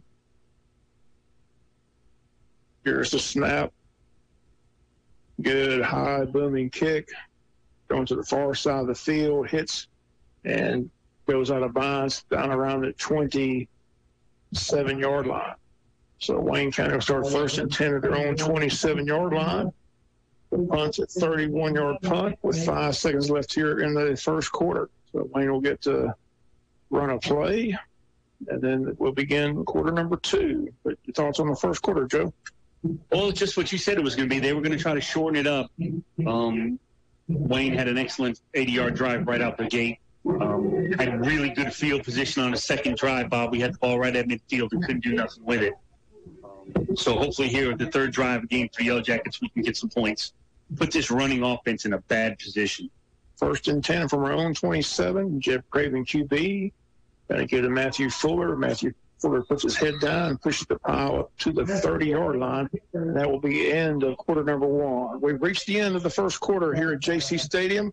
Donaldson Madry Hospital. Your score, Wayne County 7, Southeast Bulloch 0. Back with the second quarter after the timeout. Jesup Premium Storage, 1455 South 1st Street is Jesup's best place to store your valuables. Whether it's furniture between moves or just a place for the overload, call Jesup Premium Storage at 530-8003. That's 530-8003. Jesup Premium Storage units are indoors, climate controlled, and they have 24-hour surveillance and on-site management. You have 24-hour, 7-day-a-week access to your unit. Sizes range from 5x5 to 10x25. They also have outside covered and uncovered spaces available for vehicles, boats, trailers, and RVs. Jesup Premium Storage on the Waycross Highway in Jesup. Building a home or business with 27 mixers and 8 locations in Southeast Georgia to serve you, Mobile Concrete has just what you need to ensure you have a rock-solid foundation. No job is too big or too small for Mobile Concrete. Mobile Concrete supplies ready mixed concrete for all residential and commercial jobs. All Mobile Concrete plants are GDOT certified with Georgia DOT certified dispatchers at each plant location. Mobile Concrete now has locations in Allenhurst, Baxley, Brunswick, Darien, Glenville, Hazlehurst, Jesup, and Nahana. Mobile Concrete has you covered. They can also handle all your sand and gravel needs. Call today, 912-427-2330. Mobile Concrete says go Wayne County. The Big Dog. Big Dog. Big Dog. WIFO-FM. Jesup. First play of the second quarter, a short run for Matthew Fuller. Again, they're really after him. Not much there, maybe a couple yards. Brings up third down and about 7 for Wayne County here. Almost the 31-yard line, 11:39 left to go till halftime. It's a 7-0 lead for Wayne County. Again, Wayne needs this win to punch their ticket to the state playoffs. A win and we're in. That's the theme of the night here. Win and in for Wayne County. Third down and 6. Jim Craven going to pitch to Matthew. Matthew trying to get to the corner. Cuts it inside, not going to get there. Matthew Fuller stopped again by the linebackers of Southeast Bulloch, and Wayne County once again will punt this ball away. So again, nothing doing in the running game thus far here against the Yellow Jackets of Southeast Bulloch. It's 4th down and 6.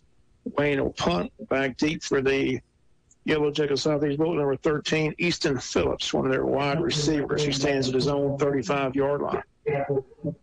McWayne stands at their own 15-yard line.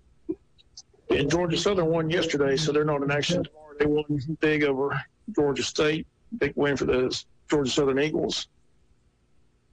Here's the snap and the punt. Good high kick. And it's going to hit right around the, let's see where the official's going to mark it, right at the 30-yard line. Yep. 30 or 29 or 30-yard line. Looks like it's right at the 30-yard line. So Wayne County's defense will come back in. It's a 39-yard punt for Hampton McElwain. One of the seniors here tonight, 24 seniors for Wayne County, trying to extend their season. Again, Wayne County wins, and they're in. And a loss by Southeast Bulloch eliminates them. So Southeast Bulloch and the Islands will be the two teams not advancing to the state playoffs. Again, BC's already won the region. New Hampstead clinched number 2 spot last night with a win over Burt. Burt's got the 3 seed, and Wayne needs to win here to get the 4 seed into the state playoffs. It's going to be interesting to see what Southeast Bulloch does here, Bob. They've had a really limited success in the running game, and we're stacking the box. So I wonder if they're going to try to throw the football. New quarterback in the game. So a new QB in. Number 11. That is Rhett Morgan. No relation. You sure? Positive. Quarterback for Southeast Bulloch. 10-15 in county here. Wayne 7, Southeast Bulloch 0. Really not a lot of action, Joe. Defense is kind of dominating. They're trying to lull us. We talked about this in the break. They're trying to lull us to sleep. We had the one big throw to Jaquez Vale, but other than that, it's been Southeast Bulloch defense shutting us down, and our defense has shut them down. They shut themselves in the foot. They had some momentum, got that personal foul penalty, and then a illegal procedure penalty. There's some confusion in the background. They able to get the pitch, and look out, he's gone. Wayne's got to catch it from behind, and he is all the way down inside the 35, down near the 30-yard line. That was number 31, Quentin Reed. And, Joe, we had him wrapped up, and then all of a sudden the quarterback was able to pitch it to him, and Reed took off. Nice job by Tavion Wallace, Bob, to save a touchdown. But it was a play we had him wrapped up, and the quarterback was able to somehow get it to the running back. But that should have been a 5-yard loss. 9:23 to go in this first half. 7-0 game still. Wayne County with the lead, but a big play by Southeast Bulloch as Reed rumbled. Looked like he was going to take it to the highs. Luckily, Wayne County caught him from behind all the way down here at they marked it the 36-yard line. They pitch it to the tailback, and not much there. It gets back to the 35. Gets a yard gain. They pitch it to Taylor, the running back. Great job by John Ross, Bob. He saw the pitch, he turned it right inside, and then he was able to help make the tackle. He did a good job not letting that running back get outside. The Morgan kid's a little bit taller than the previous quarterback, Smith. So they got a taller QB in there. 2nd down and 9, only gained 1 on that play. 8:28 in counting till halftime, 7-0 Wayne County. Quarterback takes it and gives it to Reed, and he comes through a hole, gets it inside the 30 to the 29-yard line. 3rd and 3. It'll be 3rd and 3. So they're finding a little success, Joe, on that offensive line, doing a good job opening up some holes. And they're very methodical on the play clock down. Like Joe said, they're trying to roll. You got to be careful they don't go for that big throw that they did early. It's early, but this is a key 3rd down here. 3rd and 3 from Wayne County's 29-yard line. 4-down territory for Southeast Bulloch. And the quarterback's going to keep it and throws it. There's a fumble. Is it on the ground? Rolls out of bounds. It's really going to mark the ball. It's going to be past the stake. It's going to be a 1st down. Now, I don't know what the high school rule is if it goes forward. Advance a fumble? That I don't know. I don't think you're allowed to advance it if it'll give you a 1st down, but I could be wrong. Nope, they're going to give him the 1st down. Wow. What a break for Southeast Bulloch. That was a 2-yard loss. And it rolled 5 yards. It was a 2-yard loss, and the ball fumbled and rolled 5 yards ahead, out of bounds. And they're going to mark it right at the 26-yard line. They're 26 yards away from a touchdown here, and a tying touchdown at that. 1st down and 10. Clock is stopped momentarily. 7:39 to go in this first half. Now, Southeast Bulloch runs up to the line, gives to the big back Reed, and he gets maybe 2 at the most. Brings up 2nd down and 8. Quentin Reed, the tailback. He's a big, strong back, Joe. Yeah, big kid, north-south runner for sure. At number 31, Quentin Reed. 2nd down and 7, they gave him 3 yards. 7 down. 2nd down and 7, 7-minute mark approaches till halftime. 7:04 in counting. 2nd down and 7. Again, they give to Reed again. Reed takes it inside, close to the 20-yard line. They're going to mark it to 21. That's a 3-yard gain. It'll be 3rd down and 4. 3rd and 4 is the call here, with 6:45 left to go till halftime, up by a score of 7-0 are the Wayne County Yellow Jackets. Checking in for Wayne County, number 44 for the Yellow Jackets. Again, that is Bradley Wood. Bring him on 3rd down situations. Try to pressure that QB. 3rd down here for the Southeast Bulloch Yellow Jackets. Quarterback gives to the tailback. Tries to cut it inside. Wayne County hits him, but he rolls forward. Inside the 20 down to the 18-yard line, and it is enough for a 1st down. 1st down, they're going to mark it at the 16-yard line. Wayne had great penetration into the backfield. Bob just couldn't make the tackle. A lot of missed tackles here by the defense here on this drive. We've had several plays that should have been lost for yards and just can't finish. Southeast Bulloch. 6 minutes to go till halftime. 16 yards away from potential tie game here. 1st down and 10. Quarterback gives to the tailback, goes right side, inside the 5, still on his feet, dives. Did he get in? I believe he did. I believe it was a touchdown for Southeast Bulloch. Haven't seen this indication. Now the indication is it is a touchdown. 16-yard run for Kion Taylor. And again, the scat back takes it in from 16 yards out. Southeast Bulloch had 8 offensive linemen in the game on that time. They had 8 offensive linemen, a quarterback, and 2 running backs, and you knew what they were going to do right there. They just powered to the right side of that line and got in for a touchdown. But I haven't seen that many times. 8 offensive linemen. Kion Taylor, 16-yard run, and we're a PAT away from a tie game here with 5:48 to go till halftime. Snap is down. The kick is up. The kick is good. It is a 7-7 ball game. Wayne County 7, Southeast Bulloch 7. 5:48 to go till halftime. We'll be back with the kick after the timeouts. Damon's Famous Fingers and Wings is a place to eat when it comes to great food, whether it's their famous wings or burger and fries, chicken tenders, maybe a salad, you name it, and Damon's has it. They're open for lunch and dinner. You can eat in or dine out. Simply call their number, 912-588-WING, 912-588-9464. Damon's also has their variety of sauces, mild, wild, insane, and inferno. That's Damon's Famous Fingers and Wings in Jesup. When it comes to dining out, let there be no doubt. Damon's Famous Fingers and Wings in Jesup just can't be beat. Located at 334 West Cherry Street in Jesup, Damon's Restaurant says, go Wayne County. For all your medication needs, call or come see the friendly professional staff at Jones Prescription Shop. We're conveniently located next to Wayne Memorial Hospital at 101 Peachtree Street. We have a drive-through and offer free delivery. Jones Prescription Shop is locally owned and has been proudly serving Wayne and surrounding counties since 1985. We accept most insurance plans and have competitive prices for those uninsured. We would love to serve you. Give Jones Prescription Shop a call today at 912-427-8825. That's 912-427-8825. Go Jackets. The Big Dog. Big Dog. Big Dog. WIFO-FM. Jesup. Welcome back. Southeast Bulloch tries a little short pooch kick. Again, it's a live ball. I think we learned from a previous mistake, Joe. We came and got that ball, fortunately, and Wayne County will have it at the 20. Let's see what they mark it. They're going to mark it right at the 35-yard line. First and 10, Wayne County at the 35-yard line. So, again, one of the up men came and got that football, and Wayne has possession.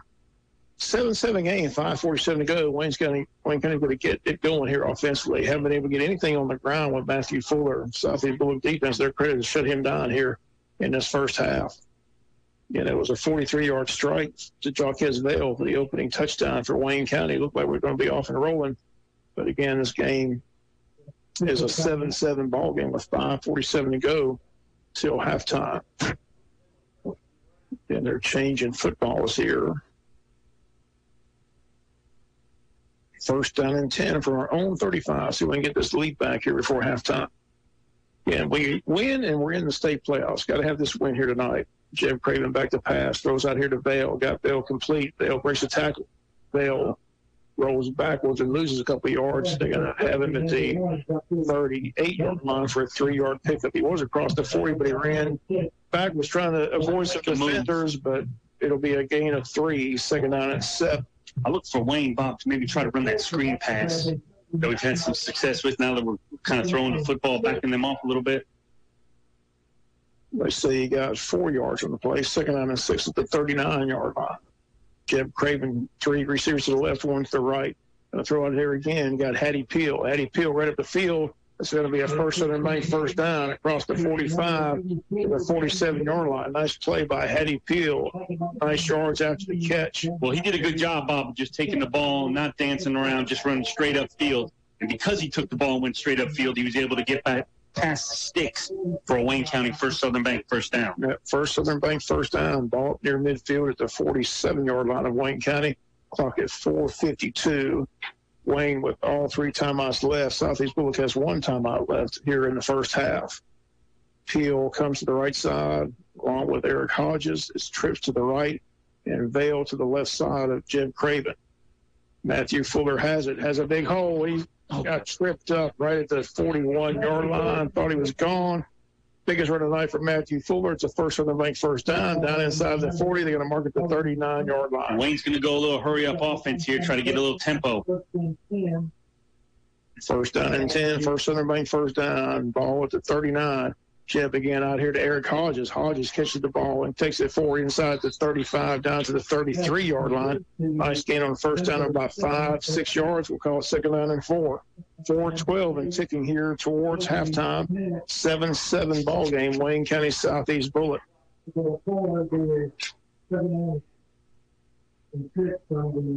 Jeb Craven gets the play from the sideline. A little tempo on that. We hadn't seen that all year, a little tempo. And Wayne looked like they executed that very well. Got right to the line, got the play in. Yeah, and Hodges and Peel to the left. Long Cam Reeves. And Cam Reeves and Jacques Vale to the right. And a pump fake and go. Vale down the sidelines. Got it. inside the 5, down to the 3-yard line. Nice throw and catch there. Nice job by Dale. Being aware to find where that ball was and make the catch. Great job by Jaycee Stadium.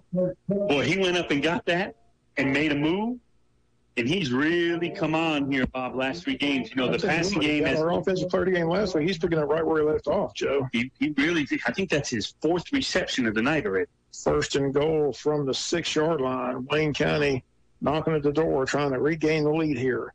Again, Fuller up the middle. Fuller takes it right in for the touchdown. Matthew Fuller, his first score of the night, 8-yard touchdown run, and Wayne's got the lead back. Nice answer by the Yellow Jackets. 3:18, 8-yard touchdown run for senior Matthew Fuller. Just went over to that right side of the offensive line. Bob was able to go over to the right side to freshman Colin Ward and number 55, Jamichael Pittman, was able to go right over those guys for a Wayne County touchdown. Christian Sellers for the PAT to make this a 14-7 ball game. Snap down, kick is up, and the kick is good. Your score, Wayne County 14, Southeast Bulloch 7. We'll be back with a kick after the timeouts. As a busy wife and mother, I'm all about convenience. If it can make my life a little easier or save me time, well, it's hard to put a price on that. That's one of the things I love most about Georgia Farm Bureau Insurance. I can get everything I need. Auto, home, life, even banking all in one place. Throw in a local agent who's always there for me, and that's why I choose Georgia Farm Bureau. Always the home team. Georgia Farm Bureau Insurance. Visit us online at gfbinsurance.com. You see them all over our area. The Hendricks hauling trucks, hauling everything from dirt, rock, sand, and asphalt. But Hendricks Hauling does so much more. They do land clearing, site prep, pond digging, road building, and more. Call them for a free estimate. Hendricks Hauling is always hiring. Licensed and insured. Family owned and operated since 1951. Check with Hendricks Hauling to find out about all their services. Hendricks Hauling, 3600 Rainier Road in Jesup. Give them a call at 912-427-6395. That's 427-6395. The Big Dial. Big Dial. Big Dial. WIFO-FM. Jesup. 3:18 to go till halftime. Again, Wayne County trying to punch their ticket to the state playoffs in 2 weeks. Leaded here 14-7 over the Southeast Bulloch Yellow Jackets. And there must have been a penalty on the play because Wayne County is going to kick this from the Southeast Bulloch 45-yard line. Quick score, Spalding 6, Perry nothing, second quarter. That game is on Georgia Public Broadcasting time. Again, the reason why we're watching that ball game because that's most likely where we're going to go. Whoever wins that ball game in 2 weeks, either to Perry or Spalding. So that's right, Bob. So Spalding has the lead early. So Wayne County leads at 14-7. Matthew Fuller with his first score tonight. 8-yard touchdown run, and Wayne County going to kick it off. Christian Sellers will kick this ball into the end zone. So, again, no problem with Sellers kicking it on their side of the field. Booms it to the end zone, and Southeast Bulloch has 3:18 to go here in the first half. Down 14-7. Wayne County leads at 14-7. We have a lot of throwing the ball here tonight between Wayne County offense. Jeff Craven and Jaquez Bell started to become a nice combination here the last couple of weeks. And that was a heck of a play down that sidelines. Jeff threw it up nicely. Great ball awareness by Bell to turn around and find out where that ball was. First down and 10 from the 20-yard line. Southeast Bulloch, 3:18 to go till halftime. And they give to the big fullback, and he goes nowhere. We hit him right at the line of scrimmage and may have lost a yard. Mr. West again, number 58, with the tackle. 58, DJ West. Yeah, DJ West again, having a good night again. 58. And, Got a breaking action. Got a timeout. Your score, Wayne County 14, Southeast Bulloch 7. We'll be back after the timeout. Sheriff Chuck Mosley and his staff want to wish the Wayne County Yellow Jackets the best of luck this season. Hope they can bring back that state championship trophy. Sheriff Mosley has made a commitment to battle the drug dealers in Wayne County, and he and his team have joined forces with the Jesup PD for a joint task force in the war against drugs in Wayne County. The department needs and wants your help. If you know or see any illegal drug activity, Sheriff Chuck Mosley encourages you to simply call the Sheriff's Department at 427-5970 or the Jesup PD at 427-1300. Sheriff Mosley asks that everyone do their part in helping fight the drugs in Wayne County. Sheriff Mosley again wishing the Wayne County Yellow Jackets the best of luck this season. If you need a mattress, come see us today. A Magic Mattress, you need home furniture. We're on the way. Magic Mattress, come on down to Magic Mattress. Stop on by or call us today. 256-REST, 256-7378. For a comfortable mattress and quality furniture, shop Magic Mattress and Home Furniture, 114 Allison Street, Jesup, across from AT&T near Walmart. Magic Mattress and Home Furniture, Jesup. The Big Dial. Big Dial. Big Dial. WIFO-FM. Jesup. 3:12 left to go, second out and 10 for Southeast Bulloch. Wayne County hoping to get that ball back one more time. Use the timeout. Got 2 timeouts left. Another run and play. Again, we hit them right at the line of scrimmage, and I'm sure Wayne County's going to use their second timeout with 3:06 to go, and they will. Great job by Cole Driggers, Bob. That's the second time he's made a tackle for a loss. So Great job. We'll take a break as well. Timeout Wayne County. Your score, Wayne 14, Southeast Bulloch 7. 3:06 till halftime. Back after the timeout. For a great meal anytime at your Jesup Western Sizzler on Sunset Boulevard. Great flame-kissed steaks, the soup and salad bar, the buffet line, the dessert bar, and so much more. Call your orders in at 588-1000, 588-1000, or order online at westernsizzlinjessup.com. And don't forget breakfast Saturday and Sunday at your Jesup Western Sizzlin'. Western Sizzlin' on Sunset Boulevard in Jesup. Two Maids of Jesup. Don't you wish you were going home to a clean home? Let Two Maids of Jesup help with all your cleaning needs. Two Maids of Jesup is a residential and commercial cleaning business that is licensed, bonded, and insured. Two Maids of Jesup services locally and surrounding counties within Southeast Georgia. Owner and operator Catherine Britt and Chad Mixon would love to offer you a free quote. Just call us at 912-385-9551 or visit our website at twomaidsandamoth.com/Jesup. Two Maids of Jesup. Let life shine. 105.5 WIFO. Wayne County's used 2 of their timeouts. They got 1 left. It's third down and 10. And again, if Wayne County can stop here and use their third timeout, Joe should get the ball back in good field position with plenty of time left to put a possible another score on this board here before halftime and build this lead up. Right now it's a 7-point game, 14-7, Wayne County. And got a whistle and a flag. Look like illegal procedure. Look like this is going to be a pass play. He came out there in a pass block.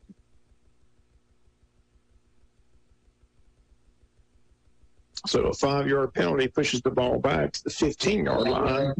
Still 3:06 till halftime. 14-7 ball game in favor of Wayne County here on senior night at the stadium.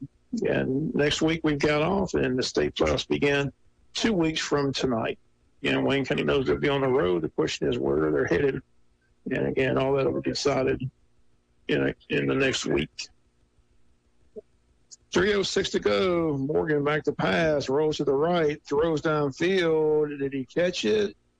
They're saying he's out of bounds. He's out of bounds. He would have been short by about 5 yards anyway. That stops the clock. Incomplete pass. Save us a timeout. Timeouts. We got 2:57 to go. Wayne Southeast Bulloch played right into our hands, Joe. Really surprised they didn't run that ball to make us use that final timeout. Yeah, I'm surprised too, Bob. No doubt about it. Will Green stands at midfield. Punter's number 19. Cole Snyder, kicker and punter for Southeast Bulloch. He stands right at the 1-yard line. And Wayne should come out here with excellent field position with a chance to score once again before halftime. Lead at 14-7. Here's the snap and the kick. Good high booming kick. Will Green backing up. Going to catch it at the 38, at the 40, 45, gets to midfield, and Will Green still on his feet inside the 45, still on his feet all the way down there pushing the pile. Will Green inside the 40 down to the 38-yard line. What a run and return by Will Green. That is a nice 20-yard return, and it's a 47-yard punt, but a nice return by Green, and Wayne County's in business at the 38-yard line of Southeast Bulloch. He just kept going, and he got the people to push the pile, and he pushes it all the way down inside the 40. They're going to mark it at the 38-yard line. But still 38 yards away from pay dirt are the Wayne County Yellow Jackets with one timeout left and 2:40 on the clock. So plenty of time here, Joe. Plenty of time.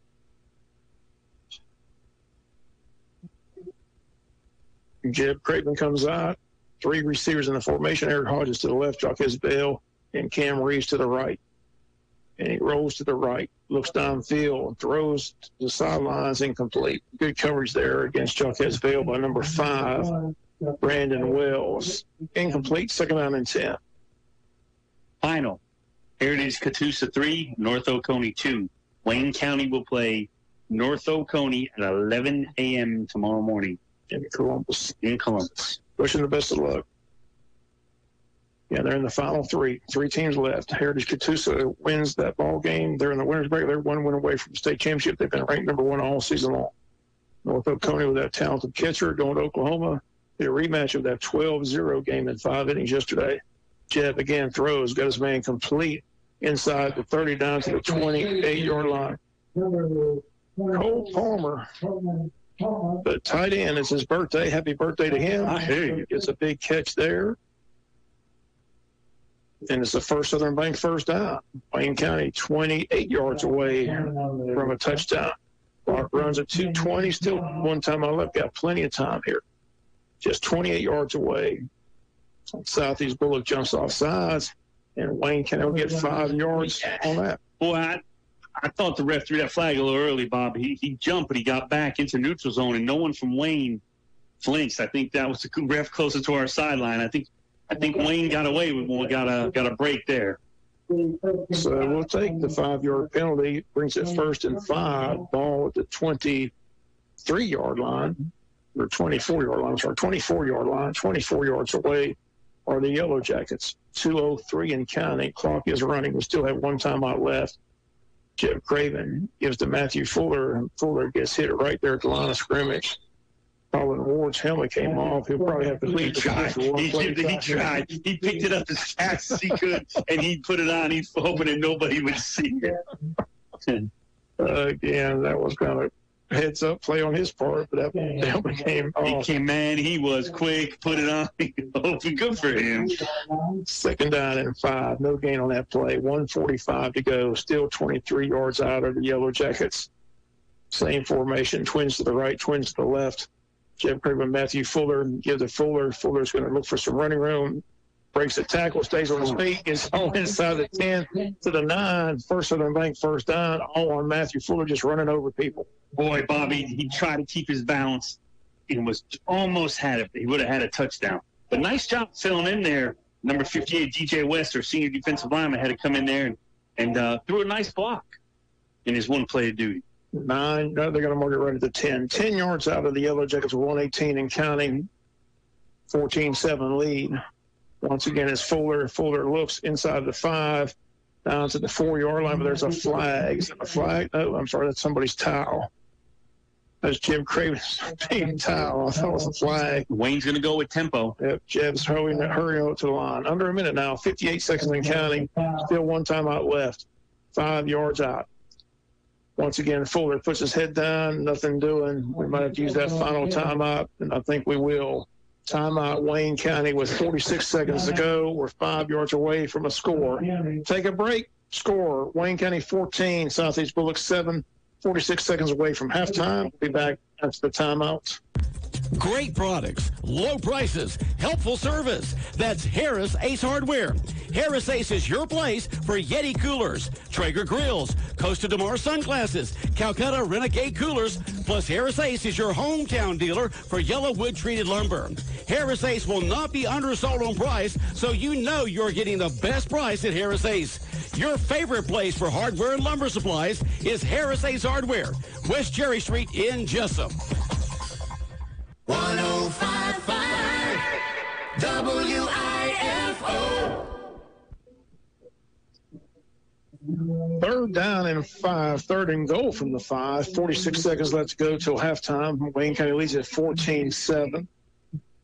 Boykin Steel and Crane halftime show coming your way at halftime. We'll recap the scoring, go over the schedule for the weekend.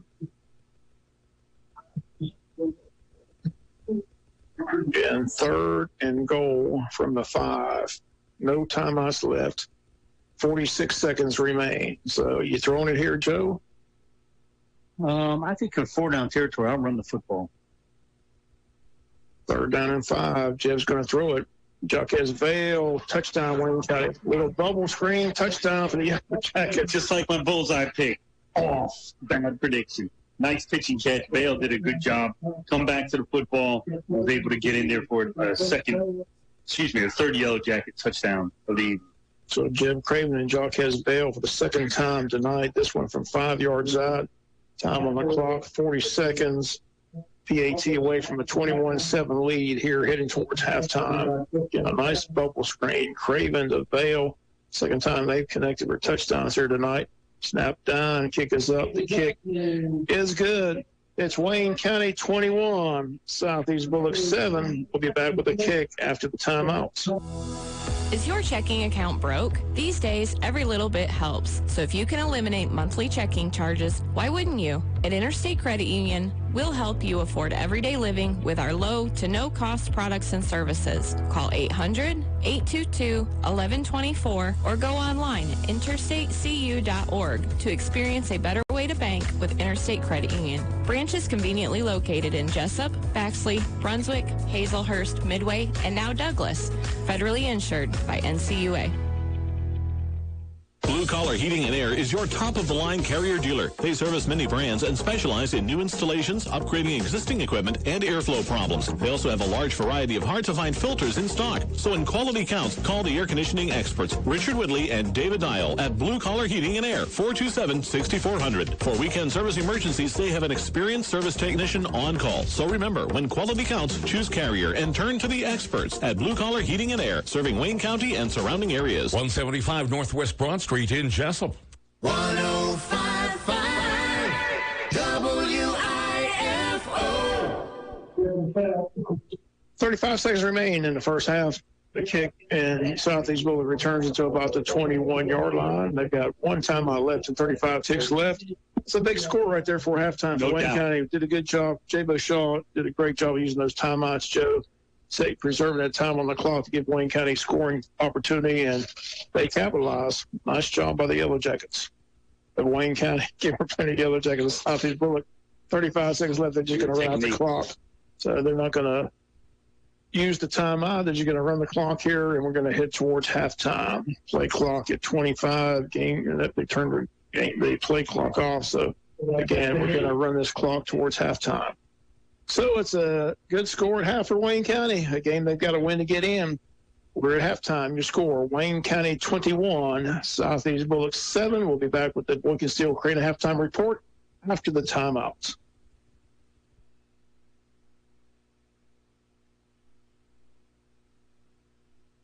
Jim Boykin and Boykin Steel and Crane wish the Yellow Jackets the best of luck this football season, and Boykin Steel and Crane's legacy will make your foundation stronger as they specialize in steel fabrication, industrial maintenance, steel erection, crane rentals, and concrete.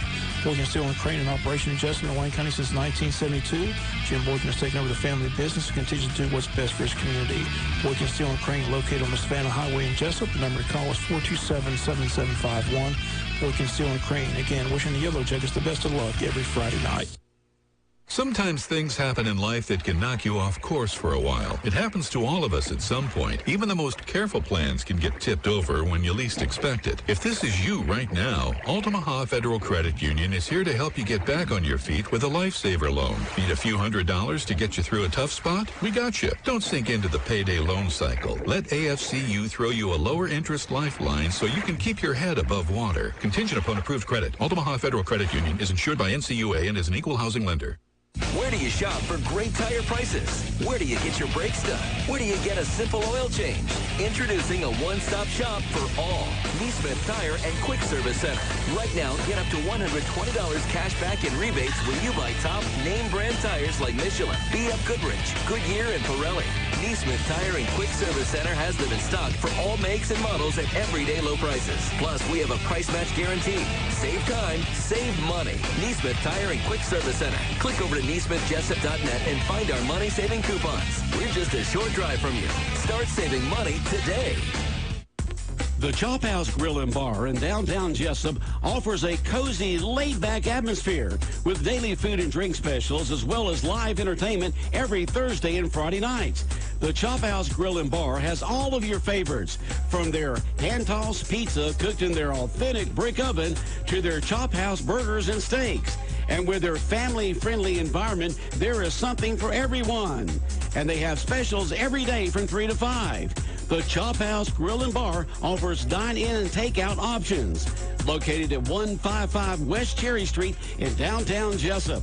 Open 11 a.m. to 10 p.m. Monday through Thursday, 11 to 11 Friday and Saturday, and 12 to 9 Sundays. Come chop it up with us at the Chop House in downtown Jesup. The Big Dog. Big Dog. Big Dog. WIFO-FM. Jesup. We're at halftime here at Jaycee Stadium, Dawson Madger House Field. Wayne County with the 21-7 lead. Scoring summary, Wayne County got on the board first possession, a 43-yard strike from young quarterback Jeb Craven at Jacquesville, one of the seniors. 43 yards out. PAT by Sellers is good, and Wayne County led 7-0. 10-13 to go first quarter. Second quarter action, Kyle Taylor, a 16-yard touchdown run for Southeast Bulloch with 5:42 to go till halftime. PAT good. The score 7-7. Wayne County scores, make it 14-7 with an 8-yard touchdown run by Matthew Fuller. That came with 3:18, and Wayne County's defense held tough, used our timeouts well, and Wayne County gets a touchdown on right before halftime with 40 seconds remaining, a 5-yard strike on a bubble screen from Jeb Craven and Jacquesville. Jacquesville's second touchdown here tonight. It's 21-7 Wayne County. And again, we got a second half to go. Southeast Bulloch's band's on the field. I do want to recap the action in Columbus today. The girls had to win twice today and did so. They won 16-2 over a team called Sonoraville. That gave them four innings. Home runs in that game, a grand slam by freshman Ellie Harrison, and a home run by senior Addie Tower. The drama came when they played Second-Year High School again. The Jaguars, a team they beat on Wednesday, in the come-from-behind win. Here, it's another come-from-behind win. It's 4-3 going to the seventh in favor of Second-Year. They scored 2 runs in the top of the seventh to lead 6-3 going to the bottom of the seventh. Wayne County, the home team. Avery Smith hits a 3-run home run to tie at 6-6. Reagan Harvey with a walk-off home run. Wayne County wins 7-6. So the scenario tomorrow is they have to win a triple header. They play 11 a.m. against North Oconee, who lost to Heritage Catoosa, and Heritage Catoosa is in the winner's bracket. The winner of that North Oconee-Wayne County game has to beat North Oconee at 1 and 3. Heritage Catoosa. But Wayne County, the winner of the Wayne County North Oconee has to beat Heritage Catoosa twice at 1 and 3 in order to take away the title from Heritage Catoosa. They're in the driver's seat. They're 1 win away from a state championship. Again, wish the girls the best of luck tomorrow. Again, we'll have the full recap for you on Monday's Sportscast. Again, they have to win a triple header tomorrow, 11, 1, and 3.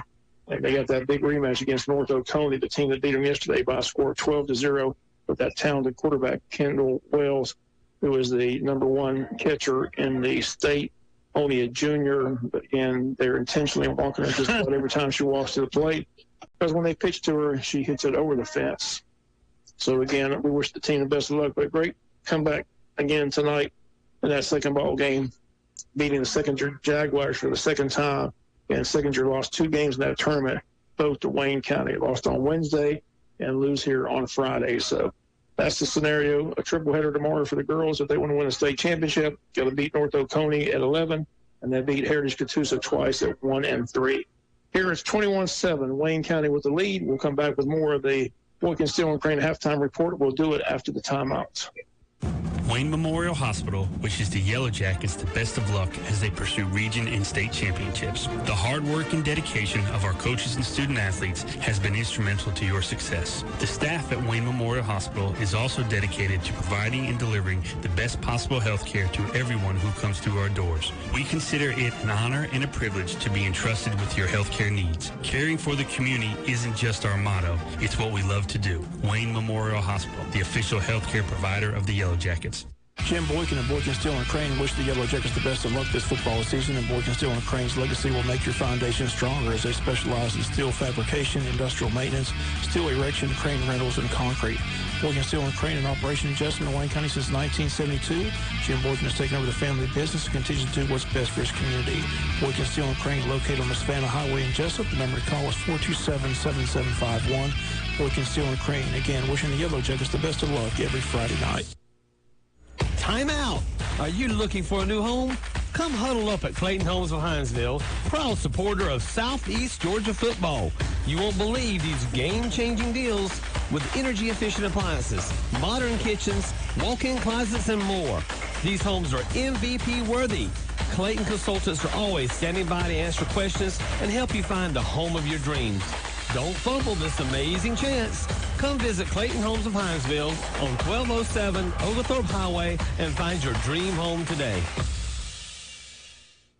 Check out the new Tim's Home Medical. New location, larger inventory. Tim's Home Medical now located at 980 South, U.S. Highway 301 in Jesup, just to the left of Reinhardt's. They are dedicated to helping you with all your medical supplies and equipment needs, including Medicare chargeable items. Most are in stock, many can be delivered. Your health is their priority at Tim's Home Medical, now located on 301 South in Jesup, just to the left of Reinhardt's. Tim's Home Medical. First Southern Bank supports Wayne County and Wayne County football. On behalf of our First Southern Bank team, we wish the Yellow Jackets a great season. Football requires planning and execution, just like life. We are here to help you with just that at First Southern Bank.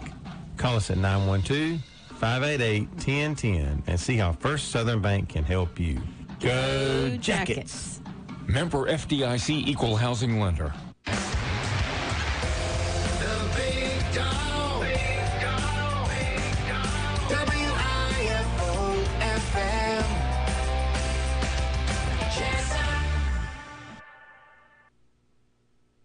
Seven in favor of the Wayne County Yellow Jackets are scheduled for the weekend. Tomorrow, Georgia Tech in ACC action against the North Carolina Tar Heels.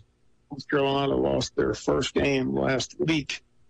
They are doing well in the ACC. Again, Georgia Tech and North Carolina tomorrow night, 8 p.m. on AM 1370. Then on Sunday, the Falcons in Tennessee. The word out of there is Ryan Tannehill won't be able to play for the Titans, so the Falcons got a good chance to win that ball game. That's a 1 p.m. game on FM 105.5 FM.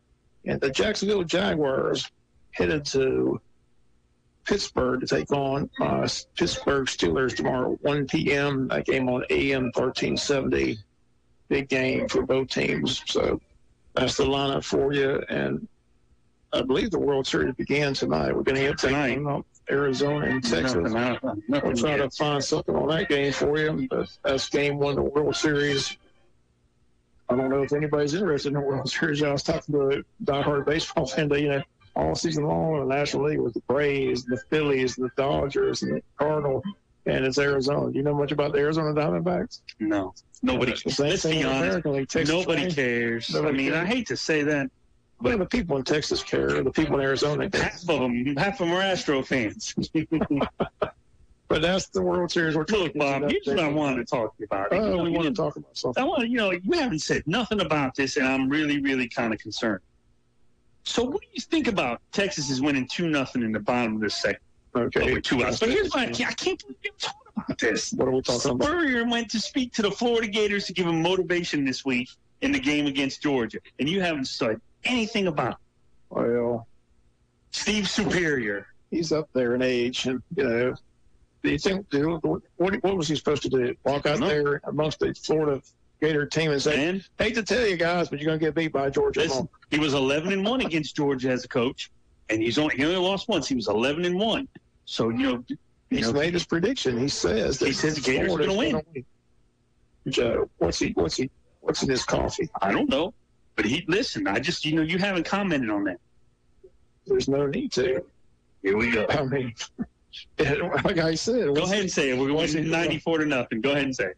We're covering that 14.5 point spread. I know that. I mean, let me tell you, that game makes me nervous. It don't matter how good or bad either team is. Well, we know the history. Here's what I see. I think it's going to be a close game in the first half, and I think the second half, Georgia's going to do what they want to do. They come out there and know what to do and win that game by 3 touchdowns. It's going to be interesting to see who steps up in the absence of Brock Bowers. I got Georgia winning that game 38-17. 38-17. That's a good score. Bobby, so much for that, Mr. Spurrier. But like I said, I saw that story where he walked out there, and but like I said, come on, Bobby. He's a diehard Gator. What's he supposed to do? Walk out there and say, "Guys, hate to tell you, I know Brock Bowers isn't playing, but that Carson Beck's pretty good, and Kirby Smart's won. How many in a row? You're going to get your tail kicked tomorrow, so see y'all later." He couldn't do that, Joe. Come on, Bobby. I mean, what's that what he's supposed to do? Be real? Was he supposed to tell him the truth?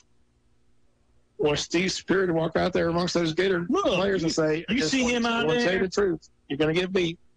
You see him out there. I figured with him injecting himself into the game tomorrow, I figured you'd have an opinion on it. Well, but you have nothing. My parents told me to respect Steve. Give me a break. Steve Spurrier. I watched you cuss Steve Spurrier so bad all the time. That was back when he whether it was the Gator Bowl or whatever they had, First Fidelity, whatever they call that stadium, 100 different names that it's had. I watched you cuss him, yell at him.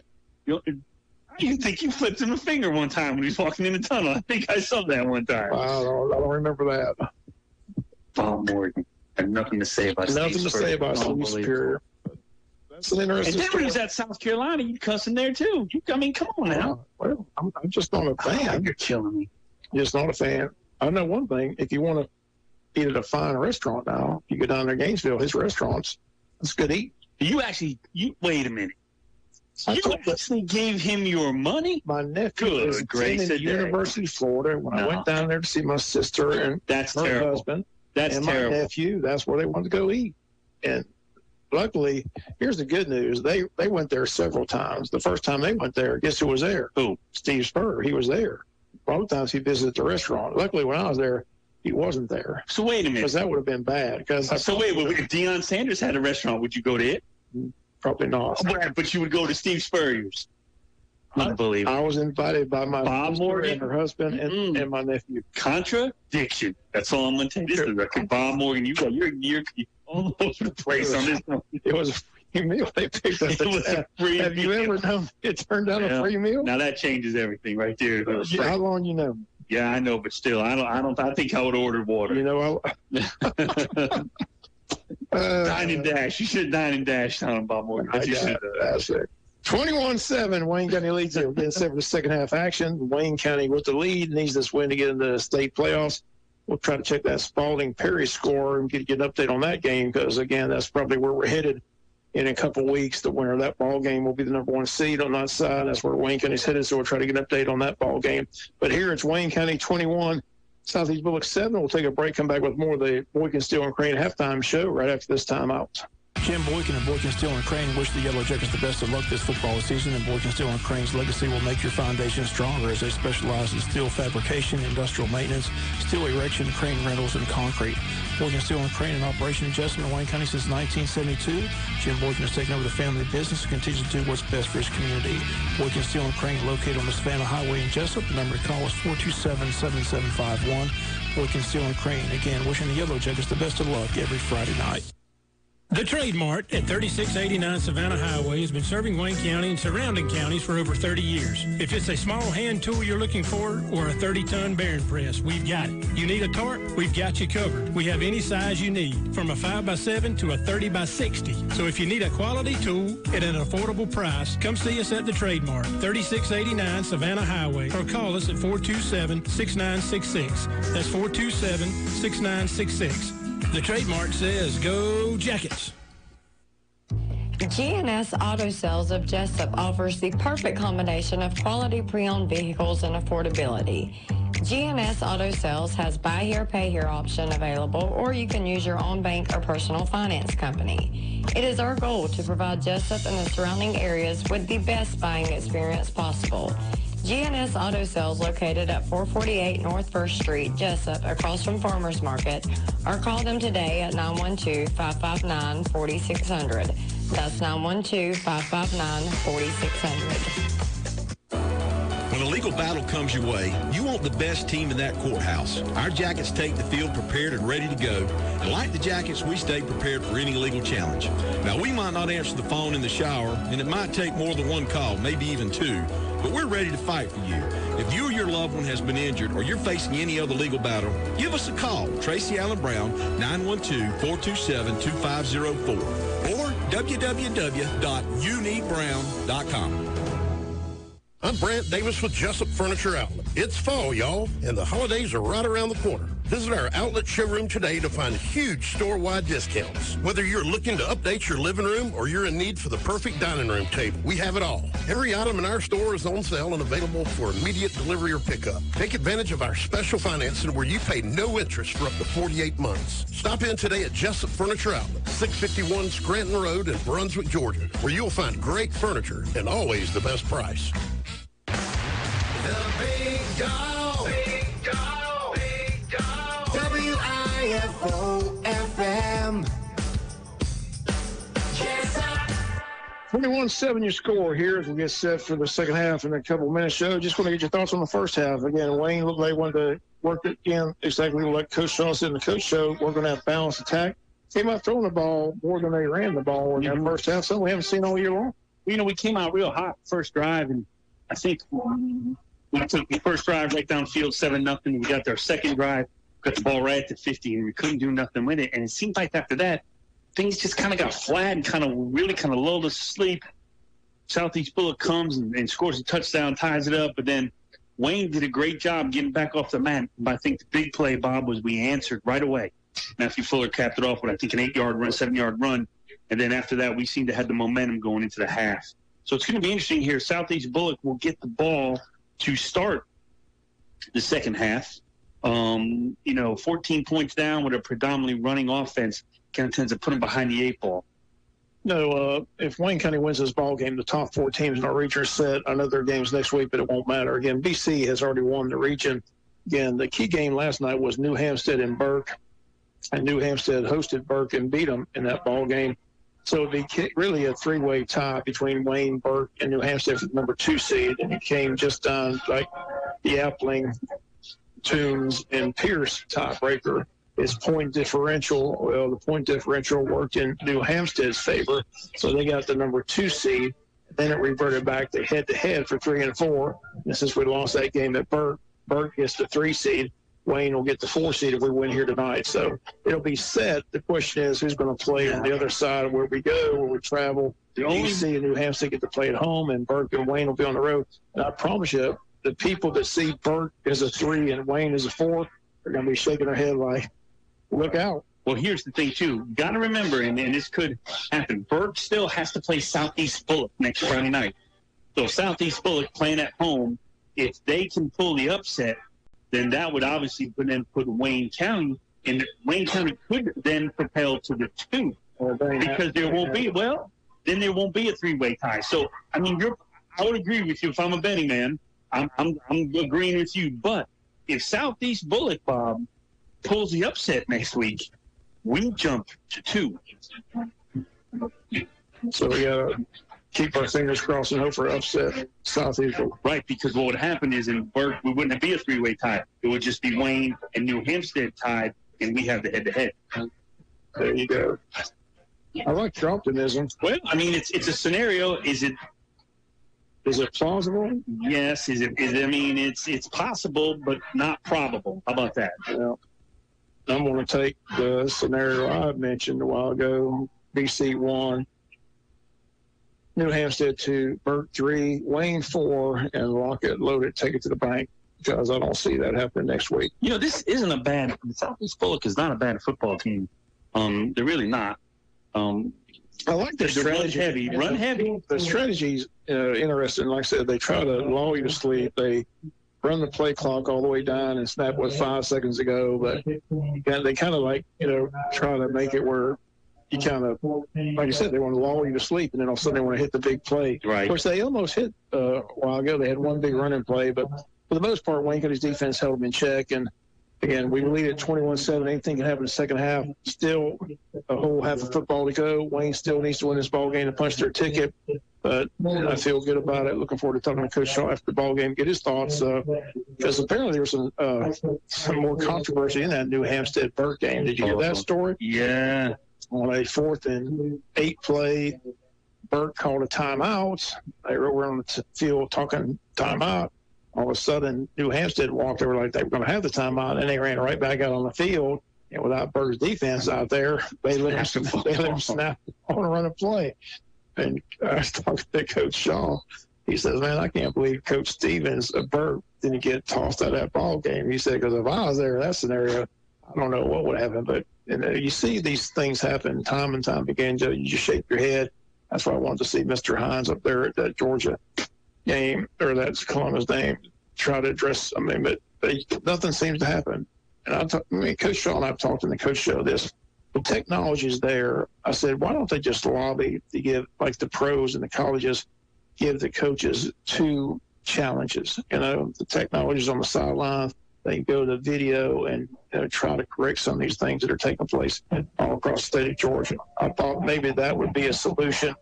Give each, just like the pros, if you challenge and the challenge is wrong, then you lose a timeout, things like that. So the technology is there. You go to all these high school games and everybody's got the video. Everybody's got huddle these days. So I don't know why they can't institute that, but it just seems kind of strange. Just like I keep going back to that game at Burt, and I tell people that was a 14-point swing. Matthew Fuller's down. Everybody knows he's down.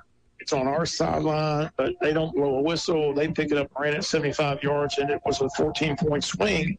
And the game wound up, less than 5-point win for Burt. So that could easily win our way if they make the correct call. But unfortunately, if they don't make the correct call, it winds up hurting us, and we wind up getting out of there with a 5-point loss rather than a possible win. So, again, it's just changed. And I go back, I listened to the Appleton County, was it the Toombs game? The Appleton County Toombs. Referee killed them. Yeah, that was another thing. We listened to it on the way home. The radio guys from Appleton saying the video's clear. It's our ball. It's a fumble recovery. All we got to do is take a knee. Did you see the video?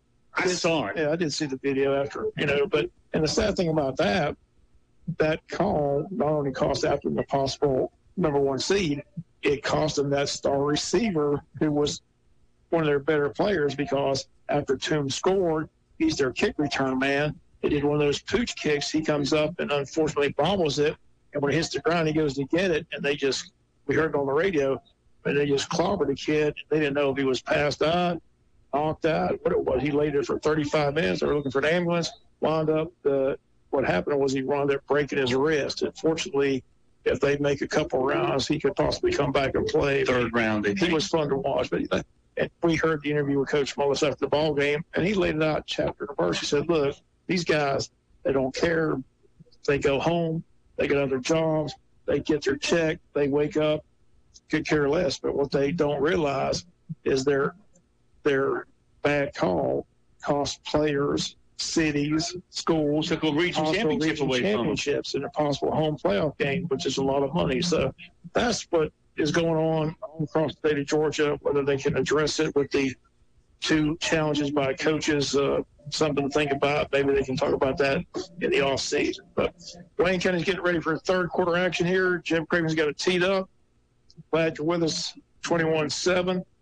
And they just put 12 minutes on the clock, so I guess we're ready for second half action, Joe.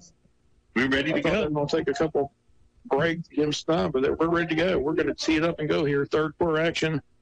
And Wayne County wins, and we're in the state playoff. That is the scenario here at Jaycee Stadium for the Wayne County Purple Jackets. Win and in. 21-7 lead. 2 touchdown passes, one a 43-yard strike to Jaquez Vale, and also a 8-yard touchdown run or pass to Jaquez Vale. Or I'm sorry, 5-yard, little bubble screen. But really, the nice pass down the sideline set that play up inside 10-yard line at the 7 and got it down to the 5 and then scored the bubble screen. So Southeast will receive the second half kickoff.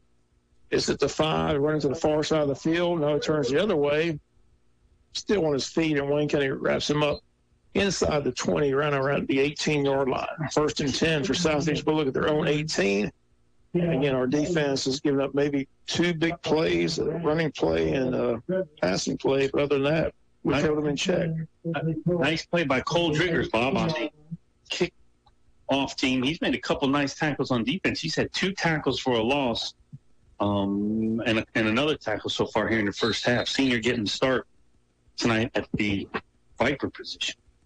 21-7, 11-15. Again, Coach Shaw stressed his seniors all week long and cherished this moment because this is the final time you're going to suit it up at Jaycee Stadium. So they still have more football to play, but this will be their final game here at the stadium under lights at Jaycee Stadium. And quarterback keeps it, gets it across the 20 to 21. It's a 3-yard pickup. It'll be 2nd down and 7. So we are underway, second half action. Wayne County trying to win this ball game, punch their ticket to the state playoffs. That's the key, Joe. Get in, and you can make a nice run. 32 teams in, or 1 team wins the state championship. And they're moving that back to Mercedes-Benz now. Yeah, oh yeah. 2nd down and 7. 21-7. And Morgan, the quarterback, is going to get hit behind the line of scrimmage, and they're going to throw a flag here late. Not sure what this is about. There's a little tussle back there in the backfield. Cole Driggers got held. Nice job by Quincy Herrera. Yeah, Cole Driggers was back there, Bob, and he got held. And again, he's really played a good job here on defense. Mostly he's been on special teams, but the seniors kind of played here at linebacker time in this run-heavy offense, and he's really done a nice job. 11:07 left to go, third quarter. Big Georgia-Florida game tomorrow down in Jacksonville. Annual clash. And Steve Spurrier is telling everybody that Florida is going to win the ball game. That's what you're telling me? That's what he told me. I'm telling people. Okay. And again, no reaction. I'm glad I finally got a reaction from him. Just kind of shocked. I thought he knew football. 2nd down and 16. So they changed quarterbacks again. They're back to the other quarterback who started the ball game.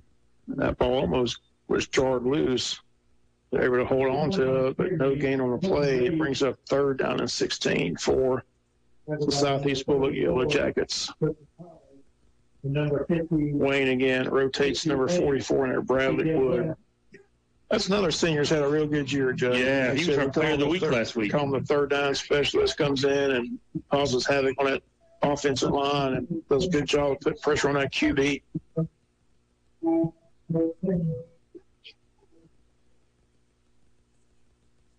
3rd down and 14 is the call here for Southeast Bulloch. Are they going to put it in the air? No, they're going to run it straight ahead. Fumble. Loose. I think I heard a whistle. They're going to say the play was there. Are they going to give Wayne County this football? No, there's an inadvertent whistle. I don't. It was a fumble. I heard a whistle. So I think they're going to blow it dead. Ball did come loose. Wayne wants the ball. Defense is pointing the other way, but no indication by the official. Looks like Joe is correct. Inadvertent whistle is going to blow it dead, and there'll be 4th down, and they'll bring the punting team on. Or is there a penalty? Looks like they're marking the yardage off.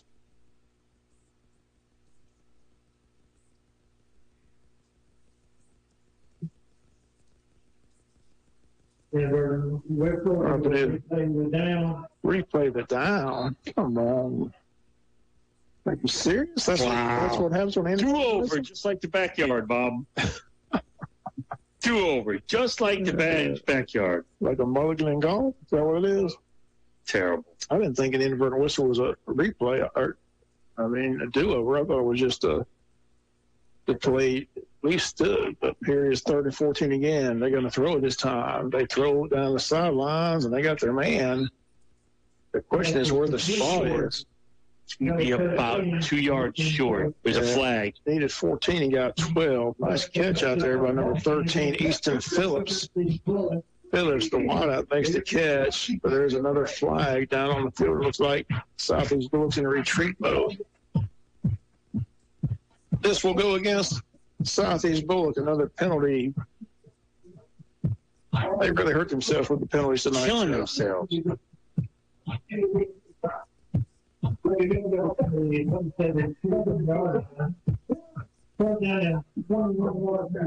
Third and 21 now. Ball back at the 7-yard line. 3rd and 21.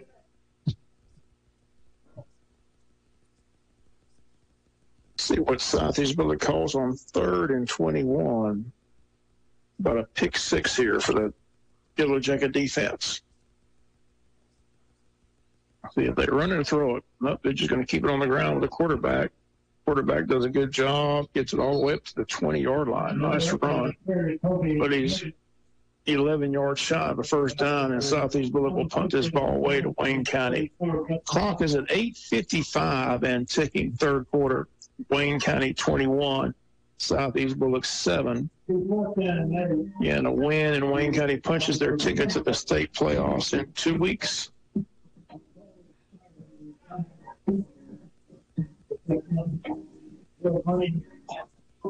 Wayne County's Will Green stands at his 36-yard line to return his punt. Had a nice punt return the last time he got it. Nice little 15-yard return after the catch. High snap. They get it off. Another high kick. Wayne's going to let this ball hit and roll. And Will Green's going to pick it up at the last minute and get hit hard. And that was a dangerous pickup by Will Green. I would have let that ball go. Fortunately, he didn't fumble the ball. It was a 39-yard punt. Wayne's got the ball 1st and 10 in good field position at the 41 or 2-yard line, waiting for the official to put it. Well, he's going to put it right at the 40-yard line. So it's 1st and 10 Wayne County at their own 40-yard line. 21-7. Quick score. Spalding 6, Perry nothing. 7 minutes to go, third quarter. So Perry is driving the football there on the 20-yard line, going there in the red zone. 1st and 10 Wayne County. Jeb Craven gives to Matthew Fuller, looking for some running room and finds it across the 45 up to the 47, maybe the 48-yard line. Nice gain of 8. Call it 2nd down and 2. 8-minute mark approaches third quarter. 8:03 and ticking. In Georgia Tech, North Carolina, more out on AM 1370, 8 o'clock game. Jaguars in Pittsburgh, Sunday at 1 on AM 1370. Falcons, Tennessee, 1 o'clock on FM 105.5 FM. Last night, NFL, was the Buffalo Bills beating the Tampa Bay Buccaneers, but it was a lot closer than what people thought it was going to be. 2nd down and 2. And this is Jaw Ross with the ball. Jaw Ross not going to get there. It gets pushed out of bounds. No nice gain. Play by the linebacker, number 6, Kyle O'Brien, with the tackle. Good job by the Southeast Bulloch defense, Bob. John Ross tried to get outside. Nothing doing. They did a good job keeping him outside with no running room anywhere. 3rd and 2, clock at 7:27. Stops as he pushed him out of bounds. Going to call it 3rd and about 1.5 yards. It's a good 1.5 yards for a first down. Got to get across midfield here. Jeb Craven, sophomore QB, takes the snap, gives to Fuller. Fuller bounces to the outside, has the first down and more. It's First Southern Bank first down. Across the 40, or across the 30, across the 45 down to the 42-yard line. That's where the ball was spotted. It's at First Southern Bank first down, and Wayne County's pushing this ball towards the goal line here, trying to put this game in the win column. 21-7 lead, 7-11 and counting. First Southern Bank first down, Wayne County at the Southeast Bulloch 43. Again, Fuller, the leading rusher in the entire state of Georgia, coming into tonight's game, having a heck of a year. a South Carolina commitment. First down and 10, Jeb to throw, got his man Vale on sidelines and in out of the hands of Vale. That's the big question at the end of the season, Joe. I'll ask you, he's been a South Carolina commitment the entire season, but these are verbal commitments. A lot of other teams have come in. You think any chance he changes his mind before the season ends or if his signing day approaches? It depends. They got early signing days in mid-December. If I'm South Carolina, I'm trying to get him to sign that paper in December. I think Georgia's going to try to come in here late. Second down and 10, 6:50. Jeb has it.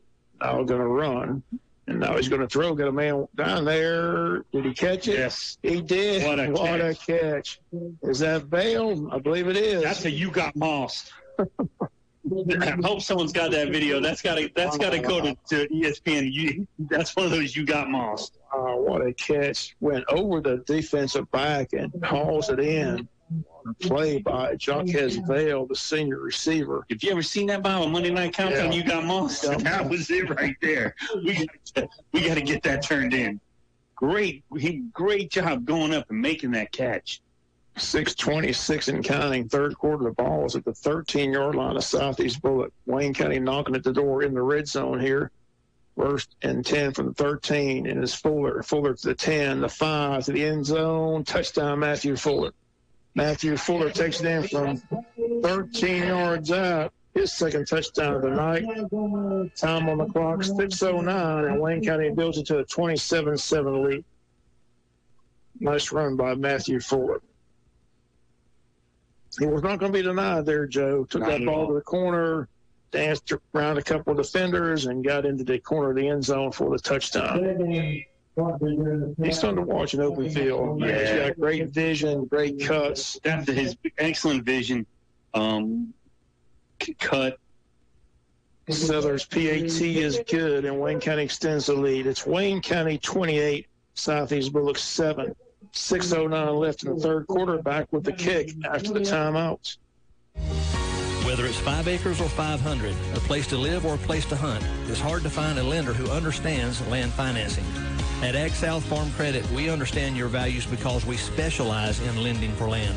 Small or large acreage land loans with fixed rates up to 20 years and down payments as low as 15%. Make your dream of owning land a reality by calling Ian Green at Ag South Farm Credit here in Jesup to get started. NMLS 2327110, Equal Housing Lender. Surprise, y'all. It's Savannah with Omaha Steak and Seafood, and boy, do I have some big news for you. Our Friday night seafood buffet was such a big hit, we decided to have it on Friday and Saturday nights from 5 to 9. So for all you ball gamers who miss us on Friday nights, come see us Saturday. But if you aren't in the mood for an endless amount of delicious seafood, our menu is available Tuesday through Saturday from 10 to 9 and Sunday 11 to 3. We're located in the heart of Jesup at 362 North 1st Street, or call us at 912-365-0052. Y'all come see us. The Big Dog. Big Dog. Big Dog. WIFO-FM. Jesup. First and 10 after the kick. Southeast Bulloch's got it at the 22-yard line. 6:01 to go third quarter, and Wayne's starting to pull away from Southeast Bulloch here at Jaycee Stadium. 28-7.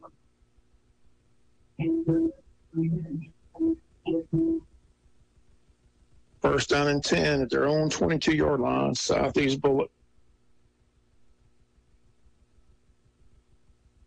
Quarterback again takes a lot of time before they snap it, and they give the number 31. Flag comes out. That's quick. You don't have any legal formation. Read the ball carrier, but again, Southeast Bulloch again continues to self-destruct here. Penalties have really hurt them tonight. Penalty yards really got to be one-sided. I mean, it was an illegal formation. Yeah, no doubt about it. We haven't really had many penalties. We had that one, on that questionable one. Yeah. But I don't remember any other penalties. Nope. Been a pretty much clean night here for the Wayne County offense and defense. Is any update on the World Series game? Still 2-0. Texas. Perry's going up 7-6 with 5 minutes to go in the third quarter. That's Perry and Spalding. Yeah, the winner of that wins the number 1 seed in that region. That's probably where we're headed in 2 weeks, either Perry or Spalding. We made that trip to Perry many times, Joe. Haven't really been to Spalding much. First down and 15. That's the 5-yard penalty. First and 15. And again, the quarterback going to keep it and pitch it, and he turns the corner, and we're going to run him out of bounds up near the 26-yard line. Number 7, Kyon Taylor, the tailback. Able to get outside, and wasn't many black jerseys when he got outside. Nice game. Makes it 2nd down and 7. Clock stopped as they ran him out of bounds. 5:36. Each team with all 3 timeouts here in the second half. And don't forget the Wayne County Board of Tourism will get their 2nd annual train day tomorrow down at Depot. That's 10 to 4. Had a big successful event last year. Looking for this year to be even bigger next year, or this year, I'm sorry. 10 to 4 tomorrow at the train depot. 2nd down and 7.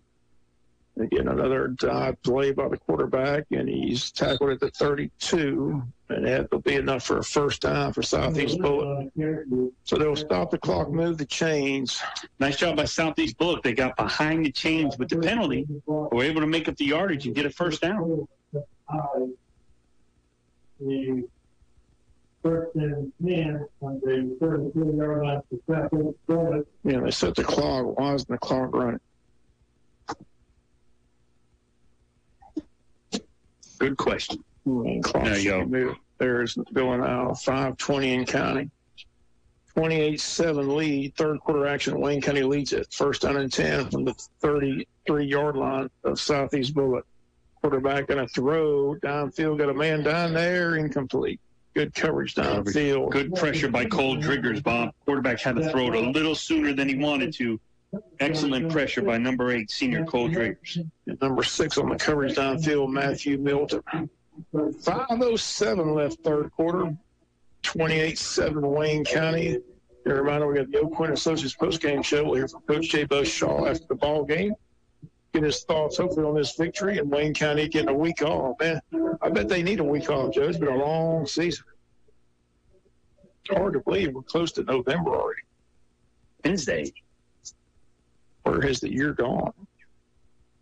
2nd down and 10. Quarterback keeps it, pitch to the tailback. That's Reed. Reed breaks the tackle. Look out down the sidelines. Got a first down up near midfield. Man, that boy can rumble. Number 31, Quentin Reed. He's fun to watch when he gets open field. He's like a big bowling ball. Reminds a little bit about Jerome Bettis when Bettis used to get that ball like that. Big, strong guy, hard to bring down. 2 minutes, just under 2 minutes to go in the third quarter. Perry 7, Spalding 6. Spalding and Griffin, Bob, share a stadium. It's the same stadium we played in back in, I can't remember, 13 or 14. We went up there in Griffin. We went to Griffin. We got robbed. I got you. First down and 10, the 48-yard line, 4:41. And the quarterback keeps it and gets across midfield down to the 46. They had one of those obnoxious PA announcers. He was yelling, screaming, hollering. And the way we know we got robbed is he turned the microphone off and looked us dead in the eye and said, y'all was wrong. Right. And then they had the game on the internet, and the guys were in the other room. Right. I went in there, and I said, hey, man, I said, that looked pretty bad. He said, dude took his headphone, looked at me, he said, he was clearly in. Exactly. All you got to do is crawl. I'll never get that night. That was a long trip home, but I'll never get it. He turned that microphone off, looked at us and says, y'all was wrong. We got a break in the action, timeout. Wayne 28, Southeast Bulloch 7, 4:32 till the end of the third quarter. We'll be back after the timeout. Gotten a wreck, fender bender, or just sideswipe that yellow pull at Walmart? Lightsey's Body Shop can fix it. Your car, your choice of body shop. Check out our Google reviews and our new website. We at Lightsey Body Shop are proud to announce our new location, 98 Doctortown Road in Jesup. That's 98 Doctortown Road in Jesup, across from the Showmart. We have rentals available for our collision customers. Call us today at 912-385-6193. That's 912-385-6193, where we make it look like it never happened. Lightsey's Body Shop. You've heard about the sweet smell of success. In our towns, it's everywhere. The smell of coffee brewing in cafes, barbecue being served hot, and the whiff of sawdust from businesses being built. Our community success depends on yours. That's why Prime South Bank is now a local SBA lender with flexible terms and features for those who eat, drink, and breathe business ownership. Go to primesouth.com/SBA. Member FDIC, Equal Housing Lender. 105.5 WIFO. Open. Welcome back. Again, they tried to lull you sleep and throw that bomb, and had a guy wide open streaking down the field, but fortunately the quarterback overthrew him by 3 yards. But that would have been a touchdown for Southeast Bulloch. Again, they hit him wide open, number 33, running down the field. That was Clay Williams, the tight end, and he was wide open, Joe. They really fooled us on that play. He was wide open. Fullback got deep. Oh, end of 3, Bob. Arizona and Texas tied at 3. 3-3. Arizona. The game is in Texas, right? Correct. Texas got the first. I thought for some reason I thought the thing was starting tomorrow, but it started tonight. 28-7, 4:23 to go, and Southeast Bulloch Wyoming did not know, just jumped off sides. That'd be a 5-yard penalty against Southeast Bulloch. Another penalty against Southeast Bulloch here tonight. 4:23 still to go in quarter number 3. Wayne 28, Southeast Bulloch 7. Lions are on Monday Night Football. Oh, who's they playing? The Raiders. Where's that game at? In Detroit. Is Bobby going to that game? I know he said he had to go to Detroit for work. Did he say if he was going? He didn't say anything about on the trip to Columbus. 3rd down and 9. 4:06 to go. And the quarterback keeps it. He breaks it. 35-30, 25-20, 15-10, and we run him out of bounds inside the 10-yard line. Wow, nice run by the quarterback. Number 11, Rhett Morgan, takes it all the way inside the 10-yard line. They're going to knock at the door here. It's going to be 1st and goal at the 9-yard line with 3:53 to go. Just an option. 3rd quarter action. Just an option. He kept it. 28-7 lead for Wayne, but Southeast Bulloch knocking the door, trying to cut this lead in half to 28-14. 3:53 to go, 3rd quarter. 1st and goal at the 9-yard line for Southeast Bulloch. And the quarterback, number 11, Rhett Morgan.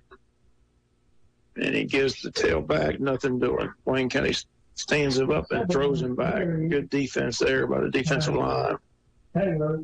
25, Quincy Herrera again with a big sack, or a big tackle, I'm sorry.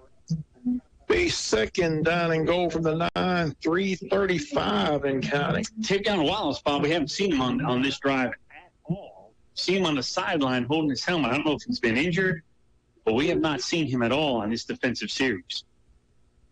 2nd down and 9, 3:20. Morgan again gets the tailback and trying to stay on his feet and gets it down to about the 5-yard line. A gain of 4. Be 3rd and goal from the 5 with 3:04. 4-down territory here for the Southeast Bulloch team, I would think, with time running out. They need 7. They don't feel goal doesn't look any good. So nice play by Judson Holly from linebacker position. Made a nice tackle. 2:50 in counting. 28-7 lead for Southeast Bulloch.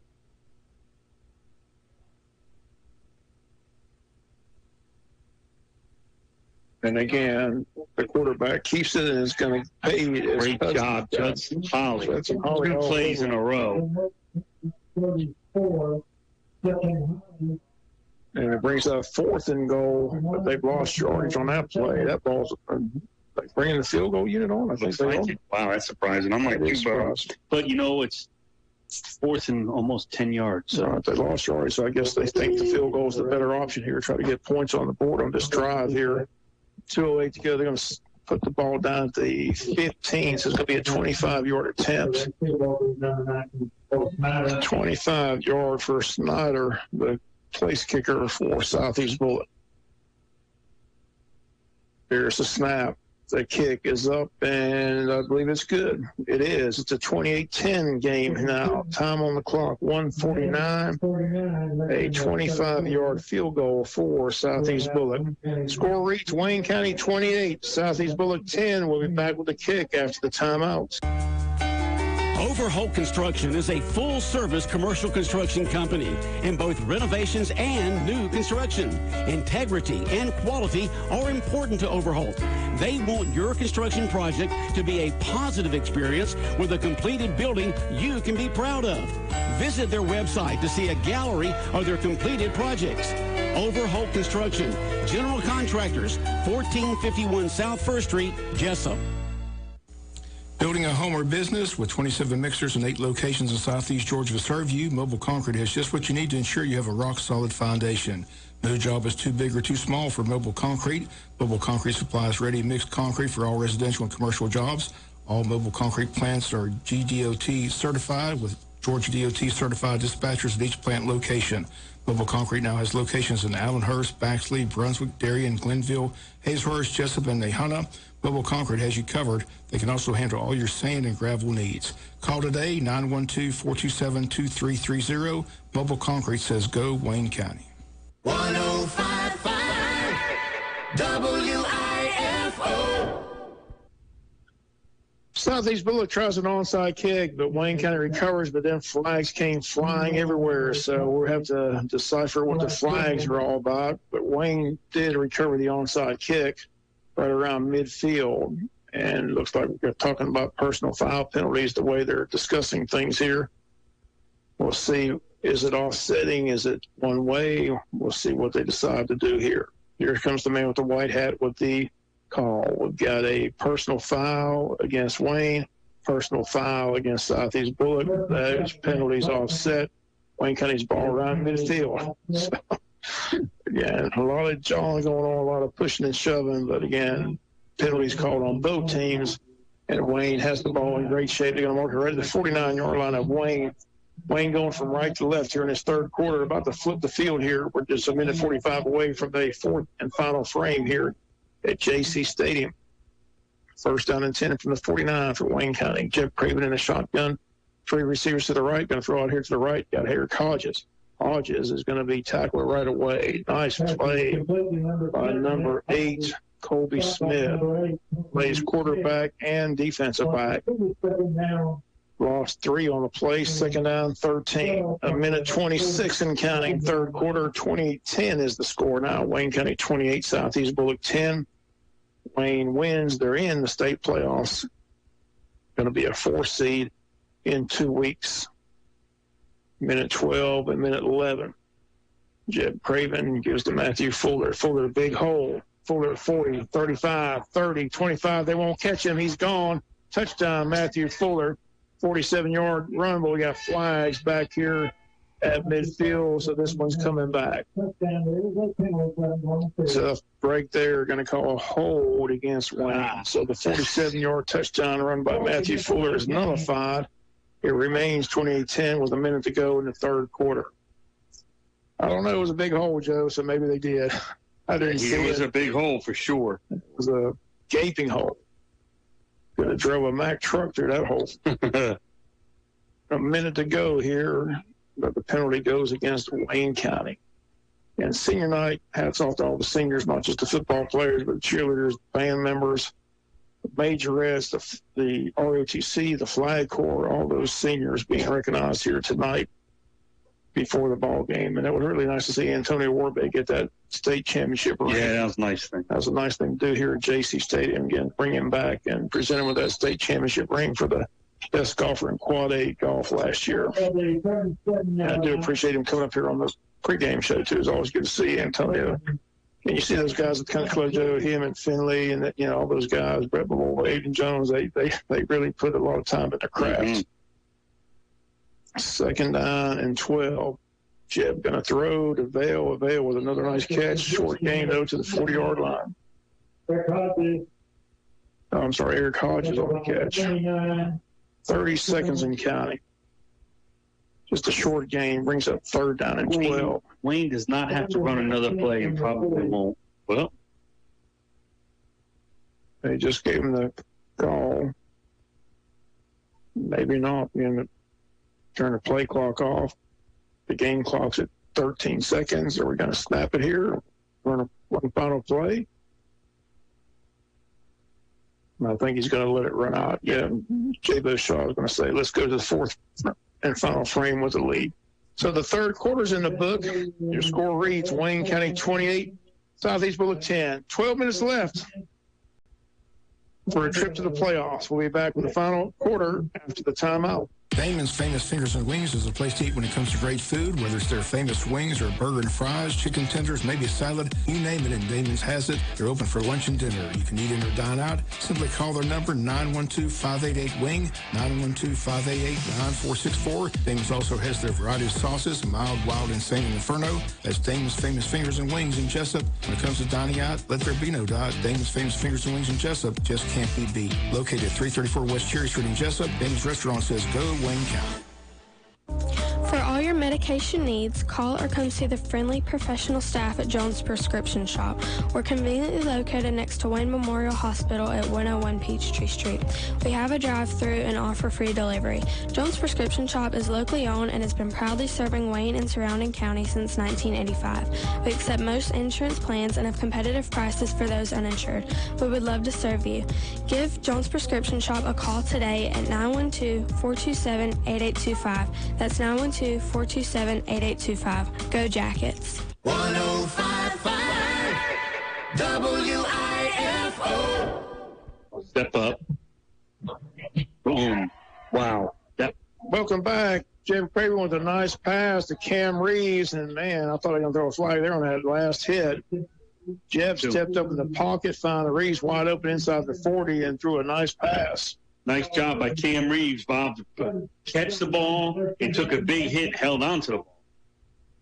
First and 10, Wayne County at the 36-yard line.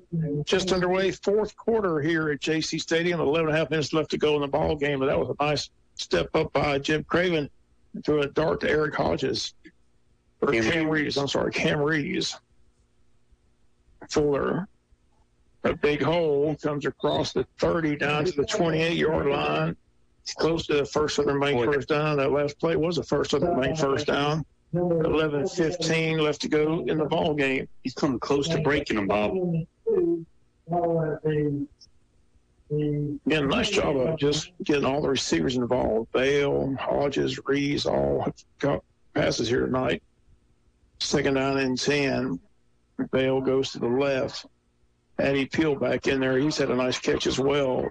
Guard after the catch. Fuller gets it. Fuller going to be tackled after a short gain. It'll be third and about 1. Clock runs 10:42 left to go in this ball game. Wayne County 28, Southeast Bulloch 10. Third and 1 is the call. Third down and 1 for Wayne. 10:26 in counting. Oakland Associates post-game show. Again, we always appreciate Coach Jay Beauchamp taking time to come up and talk with us after the ball game. Going to get a nice rest. Again, a week off and time to heal some injuries and get ready for state playoff action. And got a whistle and a timeout. Coach Jay Beauchamp calls a timeout. We'll take a timeout as well. We got 10:07 left to go in the ball game. Wayne County 28, Southeast Bulloch 10. We'll be back after the timeout. As a busy wife and mother, I'm all about convenience. If it can make my life a little easier or save me time, well, it's hard to put a price on that. That's one of the things I love most about Georgia Farm Bureau Insurance. I can get everything I need. Auto, home, life, even banking all in one place. Throw in a local agent who's always there for me, and that's why I choose Georgia Farm Bureau. Always the home team. Georgia Farm Bureau Insurance. Visit us online at gfbinsurance.com. You see them all over our area.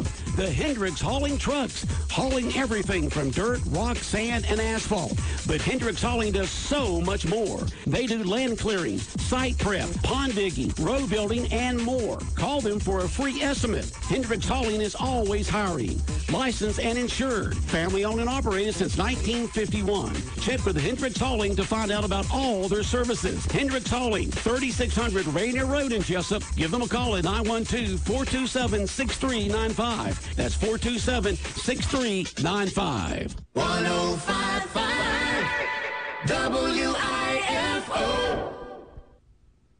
3rd and 1 for Wayne County from the 27-yard line of Southeast Bulloch with 10:07 left to go in this ball game. Matthew Fuller stands behind Jeb Craven, and it'll be Fuller. Fuller has the first down and more, still on his feet, and he'll take it to the end zone. Matthew Fuller for his 3rd touchdown of the night. Nice 27-yard touchdown run. A really nice block by tight end Coleman Palmer, Bob. Gave a really nice block to spring him loose. 27-yard run for the leading rusher in the state of Georgia, South Carolina commitment, Matthew Fuller. Having a nice night here on senior night. Last time we'll see him at Jaycee Stadium. He's given us a lot of good memories, Joe. Yep. It's been fun to watch that young man. 10:02, Wayne County leads at 34-10, trying to make it 35-10 with the PAT. Looks like we got somebody not in there that needs to be in there on this point after touchdown. So, again, running a man in late here.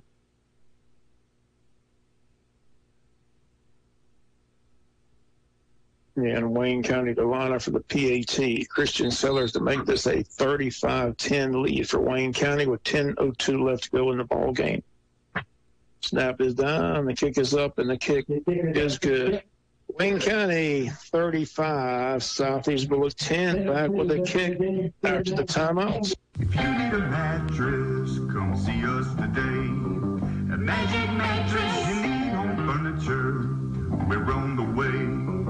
Magic Mattress, come on down to Magic Mattress. Stop on by or call us today. 256-REST, 256-7378. For a comfortable mattress and quality furniture, shop Magic Mattress and Home Furniture, 114 Allison Street, Jesup, across from AT&T near Walmart. Magic Mattress and Home Furniture, Jesup. Sheriff Chuck Mosley and his staff want to wish the Wayne County Yellow Jackets the best of luck this season. Hope they can bring back that state championship trophy. Sheriff Mosley has made a commitment to battle the drug dealers in Wayne County, and he and his team have joined forces with the Jesup PD for a joint task force in the war against drugs in Wayne County. The department needs and wants your help. If you know or see any illegal drug activity, Sheriff Chuck Mosley encourages you to simply call the Sheriff's Department at 427-5970 or the Jesup PD at 427-1300. Sheriff Mosley asks that everyone do their part in helping fight the drugs in Wayne County. Sheriff Mosley again wishing the Wayne County Yellow Jackets the best of luck this season. 1055 WIFO. Nice play by Cole Driggers. 35-10, the kick is returned across the 20 to the 23-yard line for Southeast Bulloch, and they'll set up shop there with 9:54 to go, left to go in this ball game. Wayne County well on their way to punching their ticket to the state playoffs. It'll take place 2 weeks from tonight, and right now it looks like Perry might be the location as they have the lead over Spalding. Last report, they were up in that ball game. 9:54 left to go in this ball game. Wayne County with a 35-10 advantage over Southeast Bulloch. Last game for these seniors here at Jaycee Stadium. And a whistle again, illegal procedure against Southeast Bulloch receiver. He jumped early. And again, infraction against Southeast Bulloch. 5-yard penalty pushes the ball back to the 15-yard line. It'll be 1st and 15 from the 15 with 9:54 left to go in the ball game. World Series underway. Game 1. College football tomorrow. Georgia Tech, North Carolina, ACC ball game on AM 1370, 8 o'clock. The big game in Jacksonville, the Dogs and the Gators annual clash. Georgia unbeaten. 4-3. 5-2. 4-3 Arizona into 4th. 9:53, 35-10. And the quarterback keeps it, gets a nice run across the 25. You got a preference in that? I always try to pull for the National League since the Braves and the Pirates are both the National League. That's what I normally do. I pull for the National League. That's right. I forgot you're Yankees. Come on. So does that make you pull for the American League? Depends. If the Red Sox are playing, no way. I root for Iraq against the Red Sox. There you go. 9.5 minutes to go. 2nd down and 8 for the Southeast Bulloch Yellow Jackets. And Wayne County's defense, another good effort here tonight. It is 35-10 with 9:19 left to go in the ball game. Quarterback under center. And some confusion. They throw the quarterback to the ground. They're going to lose yardage on that play. A swarm of Yellow Jackets came in there. Judson Holly, John Ross. Also in there, number 8. Jared Triggers. Called his name a lot tonight. And on special teams. He's had 3 tackles on special teams. 3rd and 9 for Southeast Bulloch. All at their own 26-yard line. Really, it's pushed back to the 24. They lost yardage on that play. 8:35 in county left to go in this ball game. 35-10 lead for Wayne County. Southeast Bulloch under center. Morgan back to pass. Going to heave it downfield. Got a man. And he threw it out of bounds. Look out, ball boy. The ball boy almost got killed on that sideline. Nice job by Bradley Wood. Pass rushing specialist Bradley Wood puts pressure on the quarterback and hit him just as he was releasing the football. Southeast Bulloch forced a punt. Clock stopped on the incompletion. 8:20 left to go in the game. You know, Quinn Associates post-game show after the ball game. Hear from Coach J-Bo Shaw about the big win and about the state playoffs and about a week off to rest up and hopefully heal some little injuries. You know, like Joe Hessinger, Tavion Wallace out there, so we'll have to check on him. Ask for Coach Shaw where Tavion is. It might be precautionary. There's a snap. Good kick. Will Green got a field at the 30-yard line. Will Green to the 35, at the 40, 45, up to the 48-yard line. Another nice return by Will Green for Wayne County. And it's a 45-yard punt for the Southeast Bulloch punter. Wayne in excellent field position, but there's a flag back here at the 40-yard line. We'll check that on the Wayne County side of the field. So we'll see what that call is. Might be one of those pushing the backs on the kick return, or punt return, I should say. Holding on Wayne. Holding on Wayne. One of the few penalties against the Yellow Jackets here tonight. Really not a lot of marquee games tomorrow in college football. No, I think Oregon and Washington. Is it Oregon and Utah? That's a game. FSU mentioned Wake Forest. Tennessee, Kentucky's an interesting game. Both those teams are 5-2. Yep. Both teams not really having the season they wanted. It'd be interesting who wins that ball game. Not many. Oregon and Utah, 8 versus 13. Duke and Louisville's battle of ranked teams. I mean, Ohio State and Colorado, UCLA tomorrow night is the ABC game. There's a snap. Matthew Fuller's got the ball, looking for some running room, and spins and turns and gets about 7-8 yards across the 35 to the 38. An official gets knocked down. Hopefully he's okay. Tripped over the yard line. Tripped over the yard line.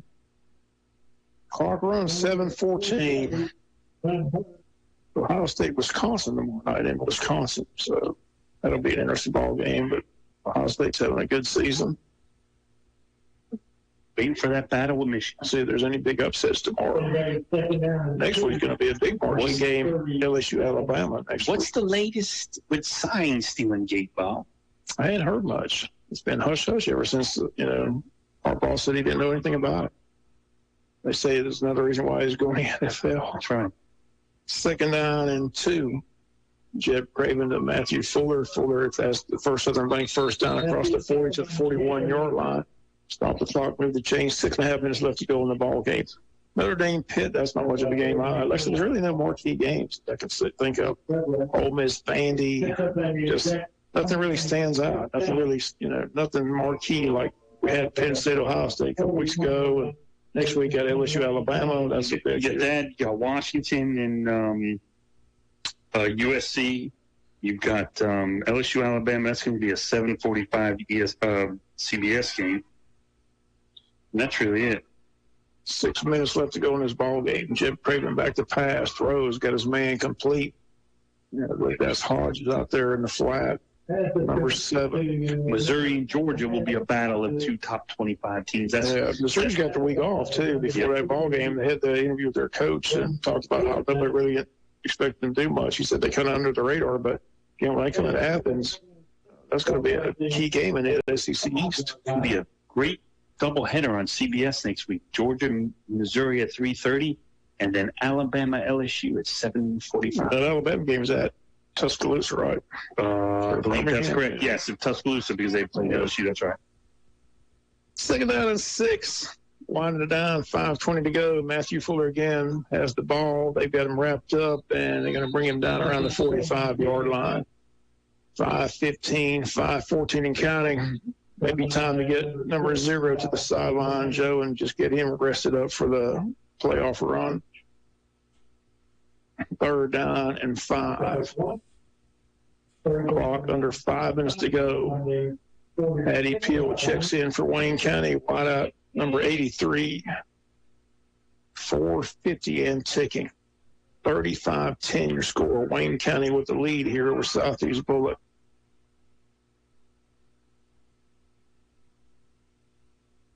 $35-10. Jeb Craven back to pass, throws, and almost intercepted. Tried to force it. And one of the big stories this week was that mass shooting in Maine. Fox is reporting that the suspect has been found dead. They thought that was the case during the press conference. They thought he went into the woods and committed suicide, but that's the apparent report from Fox News that they found the suspect found shot dead, apparent suicide, but that was in the woods. Sad story this week in Maine. Again, 4th down and 5. Hampton McWayne in the punt. 4:28 left to go in this ball game, and we got a whistle and a flag. And the center, they're going to say the center moved the ball. We're going to call it illegal procedure against Wayne County. 5-yard penalty. So it pushes it back to the 41-yard line. 4:28 left to go in the ball game. 35-10 Wayne County over Southeast Bulloch. Going to wrap up the regular season, take next week off, and then get ready for state playoff action in 2 weeks. And wherever the Wayne County Yellow Jackets will be, we'll be there as well. McElwain with an end-over-end kick. They're going to let it hit. And it takes that Wayne County roll inside the 10, inside the 5, and Wayne County able to dine it right at the 1-yard line. Nice job by Judson Holly. Judson Holly down there. They dine it at the 1, and it's a 58-yard punt. Wow. What a roll by Hampton McElwain. He got it. When it hit the 20, it just rolled over. Ball's at the 1-yard line. Great coverage by Wayne County to get down there and watch that ball bounce at the 10, roll inside the 5, and they made sure that ball did not get in the end zone. They downed him at the 1-yard line with 4:17 left to go in the ball game. 35-10 Yellow Jackets lead it here at Jaycee Stadium, Dawson Madrid-Haas Field. Again, senior night.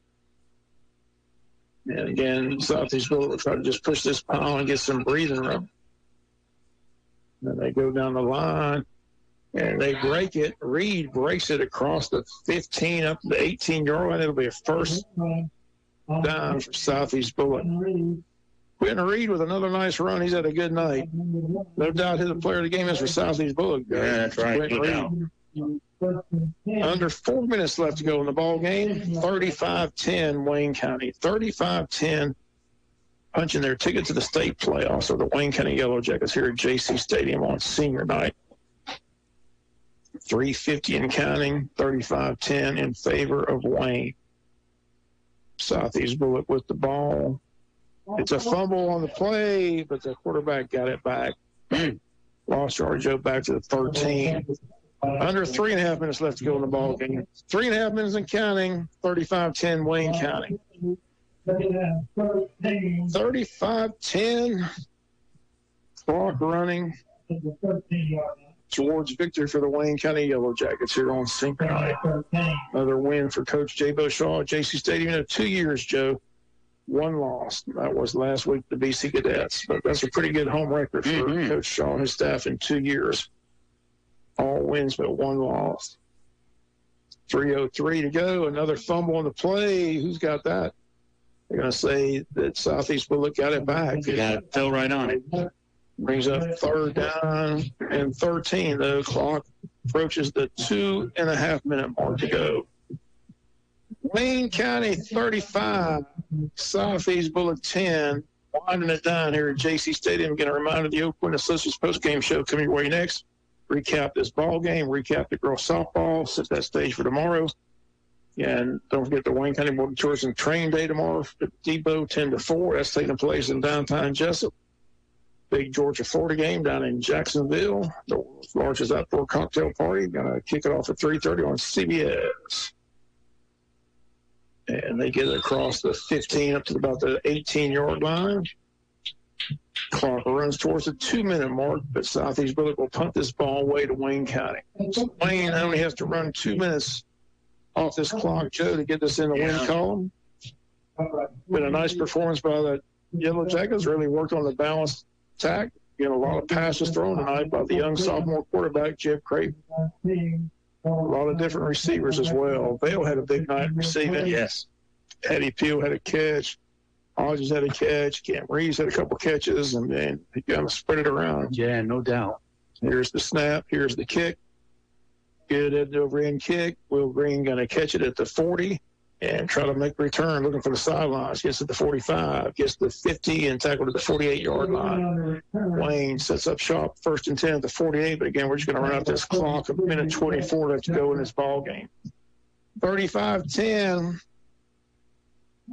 Southeast Bulloch has 3 timeouts, but I don't think they're going to use them. Wayne's got 1 timeout. I think Wayne's ready to just take a knee, run out this clock, and get out of here with a nice 35-10 win. We hear from Coach Shaw, get his thoughts on this ball game. But, again, a nice night for our sophomore quarterback. Started with that big 43-yard touchdown pass to Vale and hit Vale with another touchdown pass. And Fuller's got 3 touchdown runs, and just a good night for the Yellow Jackets altogether. Again, Wayne County was the ball here, and it's Southeast Bulloch. No, Wayne County's able to recover. Quick score, Bob. We kind of haven't been watching it. It came back. Spalding 19, Perry 14. 6 minutes, 7 seconds to go, 4th quarter. Okay, so Spalding's come back to take the lead. 2nd down and 11 with under a minute to go here. Again, Wayne, all they need to do is just take a knee and run out this clock. Don't really have to run a play. Clock at 50 seconds and counting. 2nd down and 11. 43 seconds left. Gibb takes it, and we fumble the ball again. This time Southeast Bulloch's got it. So, and really didn't need to run a play. All we need to take a knee and just run it out. But we ran a play, fumbled the ball, and Southeast Bulloch's got it with 34 seconds. So we interested to see what they do here, down 35-10. They're ready to go home. They may take a knee around the clock themselves. 34 seconds remain.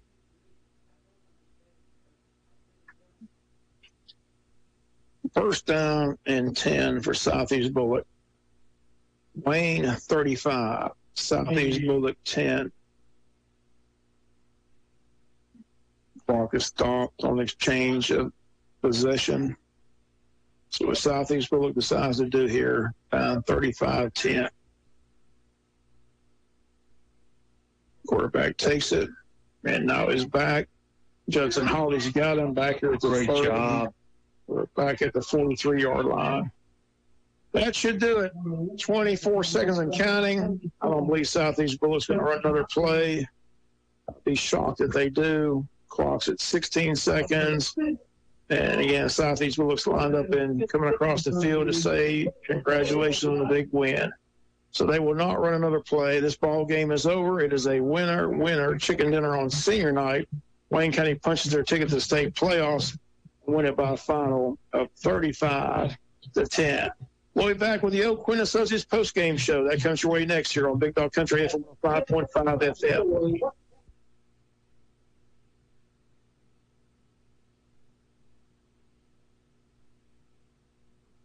Are you looking for an insurance company that you can call and talk to a live person? Are you looking for an insurance company where you can walk in and talk to an agent? Are you looking for an insurance company that offers multiple companies so they can try and get you the best rate? If you said yes to any of these, then you need to call or come by Oakland & Associates Insurance Financial Services.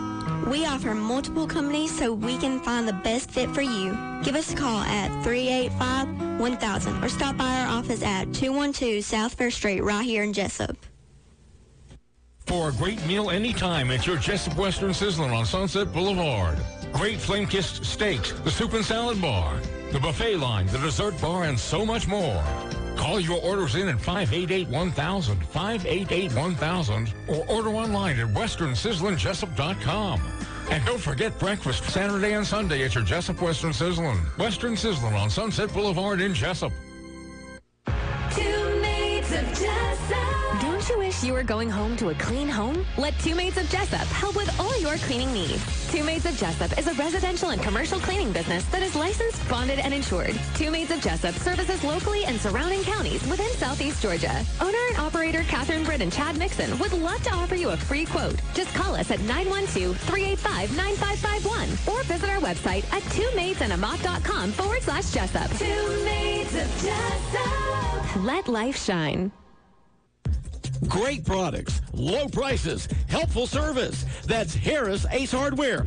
Harris Ace is your place for Yeti coolers, Traeger grills, Costa de Mar sunglasses, Calcutta Renegade coolers, plus Harris Ace is your hometown dealer for yellow wood treated lumber. Harris Ace will not be undersold on price, so you know you're getting the best price at Harris Ace. Your favorite place for hardware and lumber supplies is Harris Ace Hardware, West Cherry Street in Jesup. Is your checking account broke? These days, every little bit helps. So if you can eliminate monthly checking charges, why wouldn't you? At Interstate Credit Union, we'll help you afford everyday living with our low to no cost products and services. Call 800-822-1124 or go online at interstatecu.org to experience a better way to bank with Interstate Credit Union. Branches conveniently located in Jesup, Baxley, Brunswick, Hazelhurst, Midway, and now Douglas. Federally insured by NCUA. 1055 WIFO.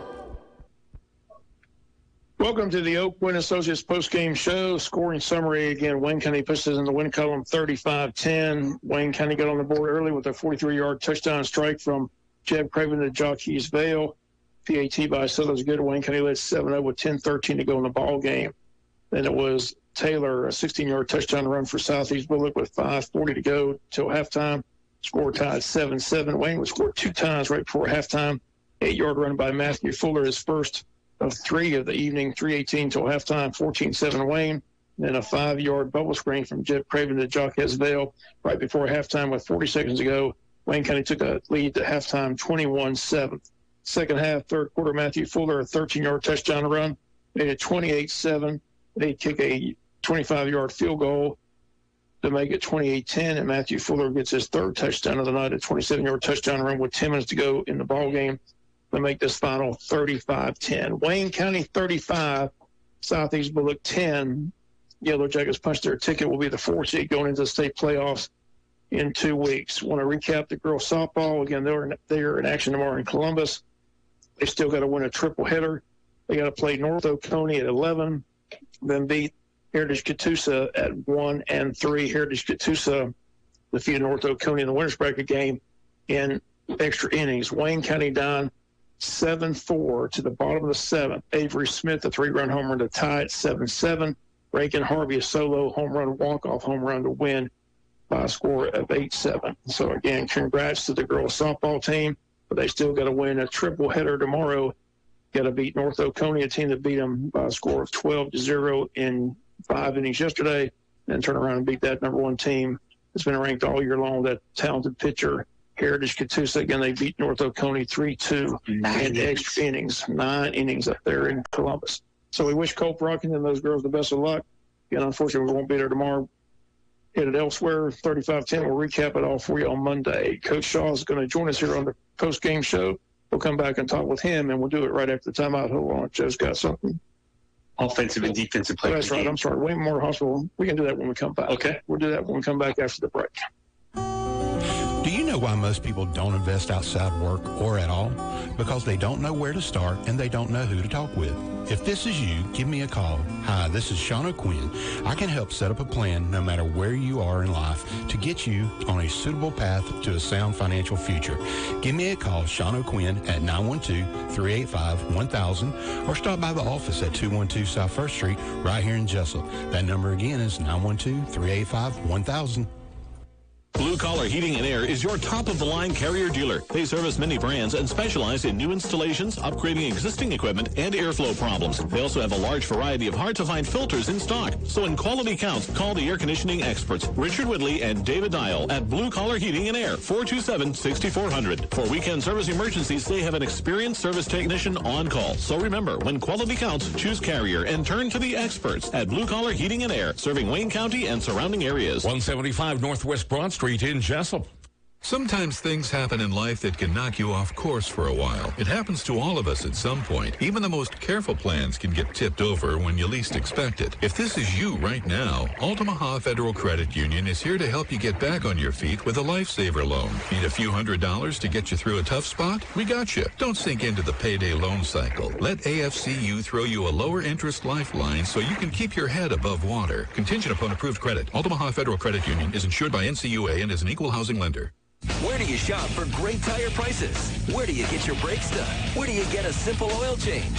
Introducing a one-stop shop for all. Neesmith Tire and Quick Service Center. Right now, get up to $120 cash back in rebates when you buy top name brand tires like Michelin, B.F. Goodrich, Goodyear, and Pirelli.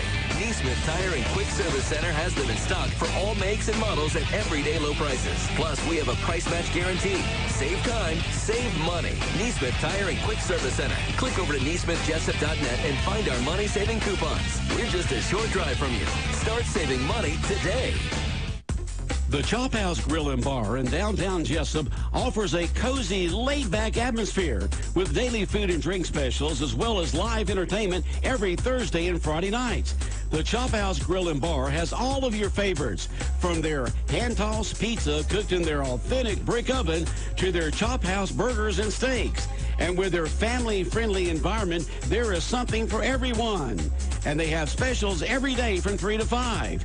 The Chop House Grill and Bar offers dine-in and takeout options. Located at 155 West Cherry Street in downtown Jesup. Open 11 a.m. to 10 p.m. Monday through Thursday, 11 to 11 Friday and Saturday, and 12 to 9 Sundays. Come chop it up with us at the Chop House in downtown Jesup. The Big Dog. Big Dog. Big Dog. WIFO-FM. Jesup.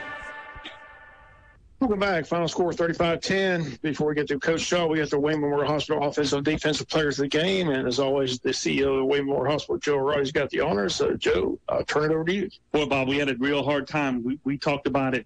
You know, we had three different guys on offense we could have given it to. Matthew Fuller, another outstanding game. Jacques Vale, another good job receiver. But we're going to give it to quarterback Jeb Craven tonight, Bob. We feel like he kept the offense balanced, delivered the football on time, made a really nice play to Cam Reeves stepping up in the pocket. So we're going to give it to Jeb Craven tonight. And on defense, a guy we hadn't talked a lot about was more of a special teams guy, but Cole Driggers tonight had a fantastic game. A couple tackles for a loss. I think he had 3 tackles on the kickoff team, but he made a lot of plays. Got a big holding call in the third quarter, I think it was. So Jeb Craven, our offensive player of the game, and Cole Driggers, the senior, get a defensive player of the game. And those sponsored by Wayne Memorial Hospital. I said we'll get Coach Shaw to talk about it. I said they were talking about in the coach show the development of a quarterback, get that balanced attack. I thought we balanced it pretty good tonight with Jeb Craven. I mean, not only did he have a nice night throwing the ball, he got a lot of receivers involved. I mean, Vale had a big night, but he had Hodges involved, Hattie Peel was involved, Cam Reeves was involved. I mean, I thought he did a good job distributing the ball to a lot of variety of receivers. You can just see, we talked about it in the coach show, Coach, he just continues to get better and better each and every game, more and more confidence. That ball where he just stepped up in the pocket and saw the guy wide open and delivered the dart, the pass down the field. Joe says we need to send a catch that Jacques Vale made. that ESPN You Got Moss. Did you ever watch that? Yes. That was one of those You Got Moss. So we want to send that into ESPN and see if they'll use that. But your thoughts on this big win? First of all, congrats. Punch your ticket to the state playoffs. That's what it's all about, getting in. But your thoughts on senior night, how it all went. We talked about it in the coach show as well. You told these seniors, look, this is probably your last night at this stadium. Enjoy everything. Enjoy the week. Enjoy the jacket walk. Enjoy the pregame.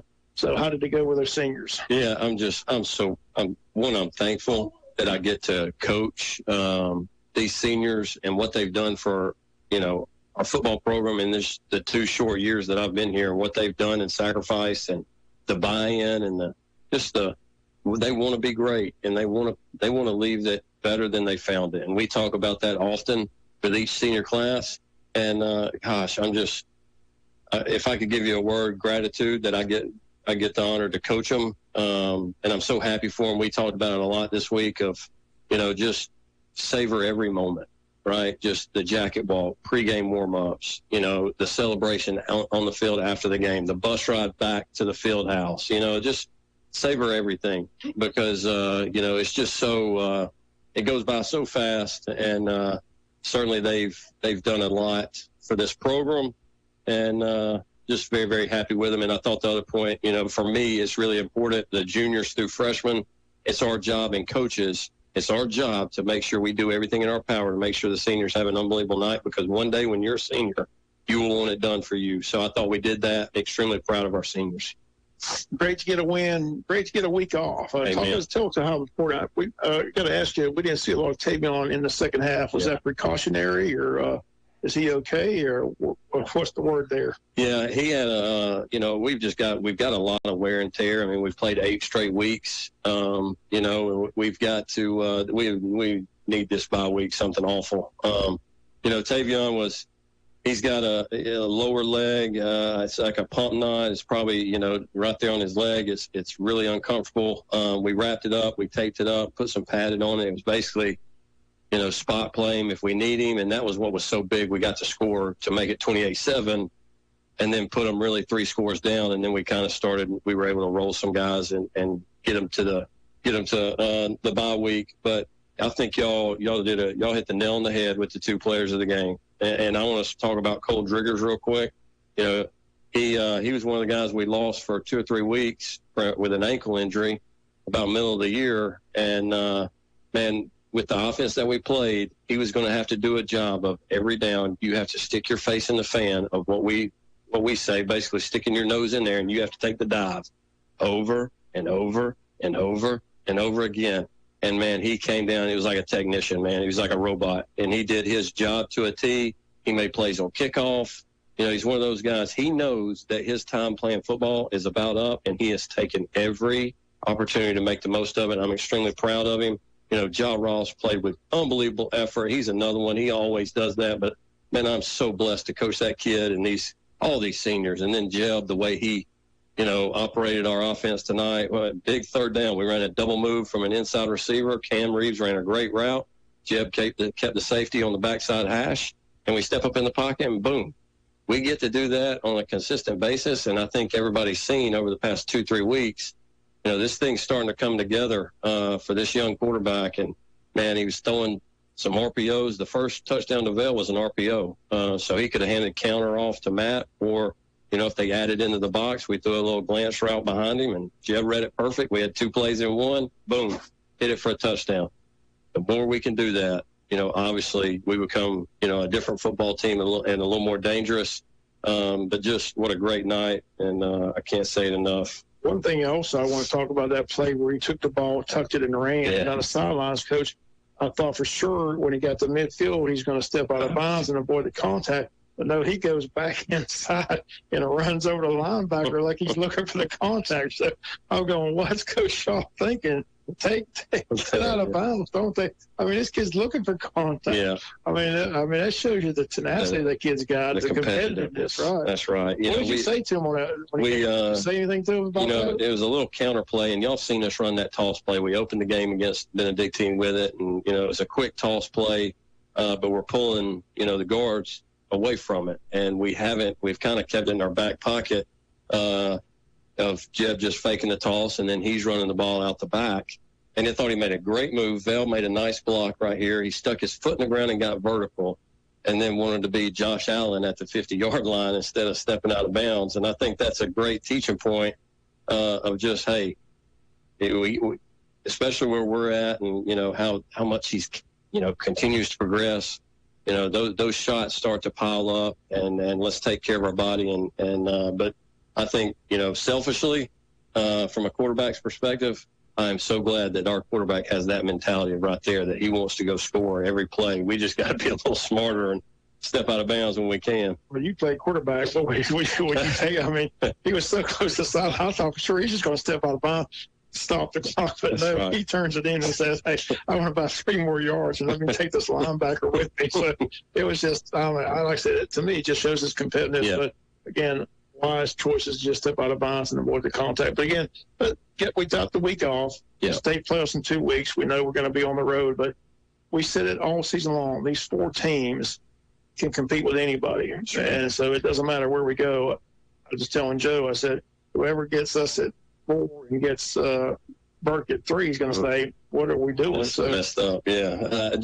And we still got a chance for 2. That's Joe right. says if Southeast Bulloch pulls the upset, we wind up 2 seed. But I don't know if that'll be a tall task. That'll be a tough, But we can hope. We can hope. We've seen some crazy things in the region. That will be a tough task right there. But it's like I told our team all week.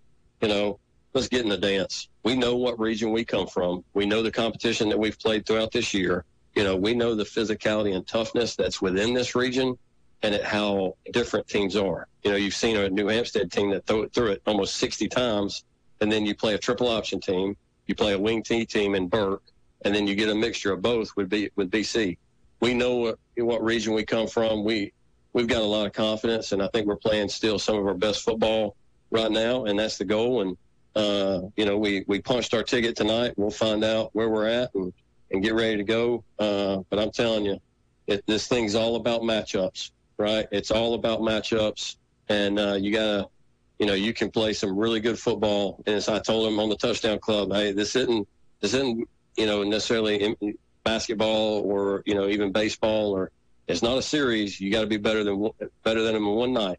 And I think our team being able to go on the road last year to Perry and give us some confidence and be in that situation, we're a dangerous football team. When we're counted out, we're really good. So we got to get healthy, got to get ready to go, and see where we land and go play our best football. Okay, Spalding's got the lead over Perry, 31-22, and looks like that might be where we're headed, but we'll figure all that out next week. Coach, again, always a pleasure to talk to you after the ball game. We appreciate the fans, appreciate you here on the Oakland Associates post-game show. Enjoy the weekend, enjoy the week off, and we'll get ready to set sail, or hopefully a miracle will happen in Southeast Bulloch pulls a major upset. Either way, we'll be somewhere, but we're looking forward to it. Just enjoy it. It'd be good to get that week off, heal some bodies up, and just kind of take a week off and get it ready. Gives you coaches a chance to go possibly, watch a lot of film and get ready for the game plan in 2 weeks. But always a pleasure. Enjoy the weekend. 35-10 big winner here on senior night. Congrats on the big win. Absolutely. I do want to say congratulations to our senior band members, our senior, cheerleaders, just everybody. I thought it was a special night, and thank our seniors, and that's everybody. I don't know, how did softball do? They came back. They have to win 3 tomorrow. North Oconee lost his Heritage Catoosa in 9 innings, so we got a rematch with North Oconee. This was a dramatic come-from-behind win. They're down. It's 4-3 going to the 7th inning. We're the home team. Second year scores 2 runs to make it 7-3 going to the bottom of the 7th. Avery Smith hits a 3-run bomb to tie it 7-7, and Reagan Harvey hits a walk-off home run to beat them 8-7 for the second time in the tournament. So they play North Oconee tomorrow at 11. Got to win at 11, got to win at 1, and at 3 win a triple header for the state championships. Hey, congratulations. Congratulations to our softball program, to Coach Brock, his staff, man. Awesome job. It's a good night for Wayne County. Enjoy it, and the best is still to come. I appreciate it, everybody. I'm thankful to be a part of this deal. And go Jackets. Go Jackets. Again, that's going to do it for the broadcast. Again, Wayne County a winner on senior night, 35-10. Enjoy the weekend. Again, don't forget the Wayne County Board of Tourism's second annual train day tomorrow from 10 to 4 at the train depot. Until Monday morning for local news, local sports, Bob Morgan saying so long, everybody. Have a great weekend.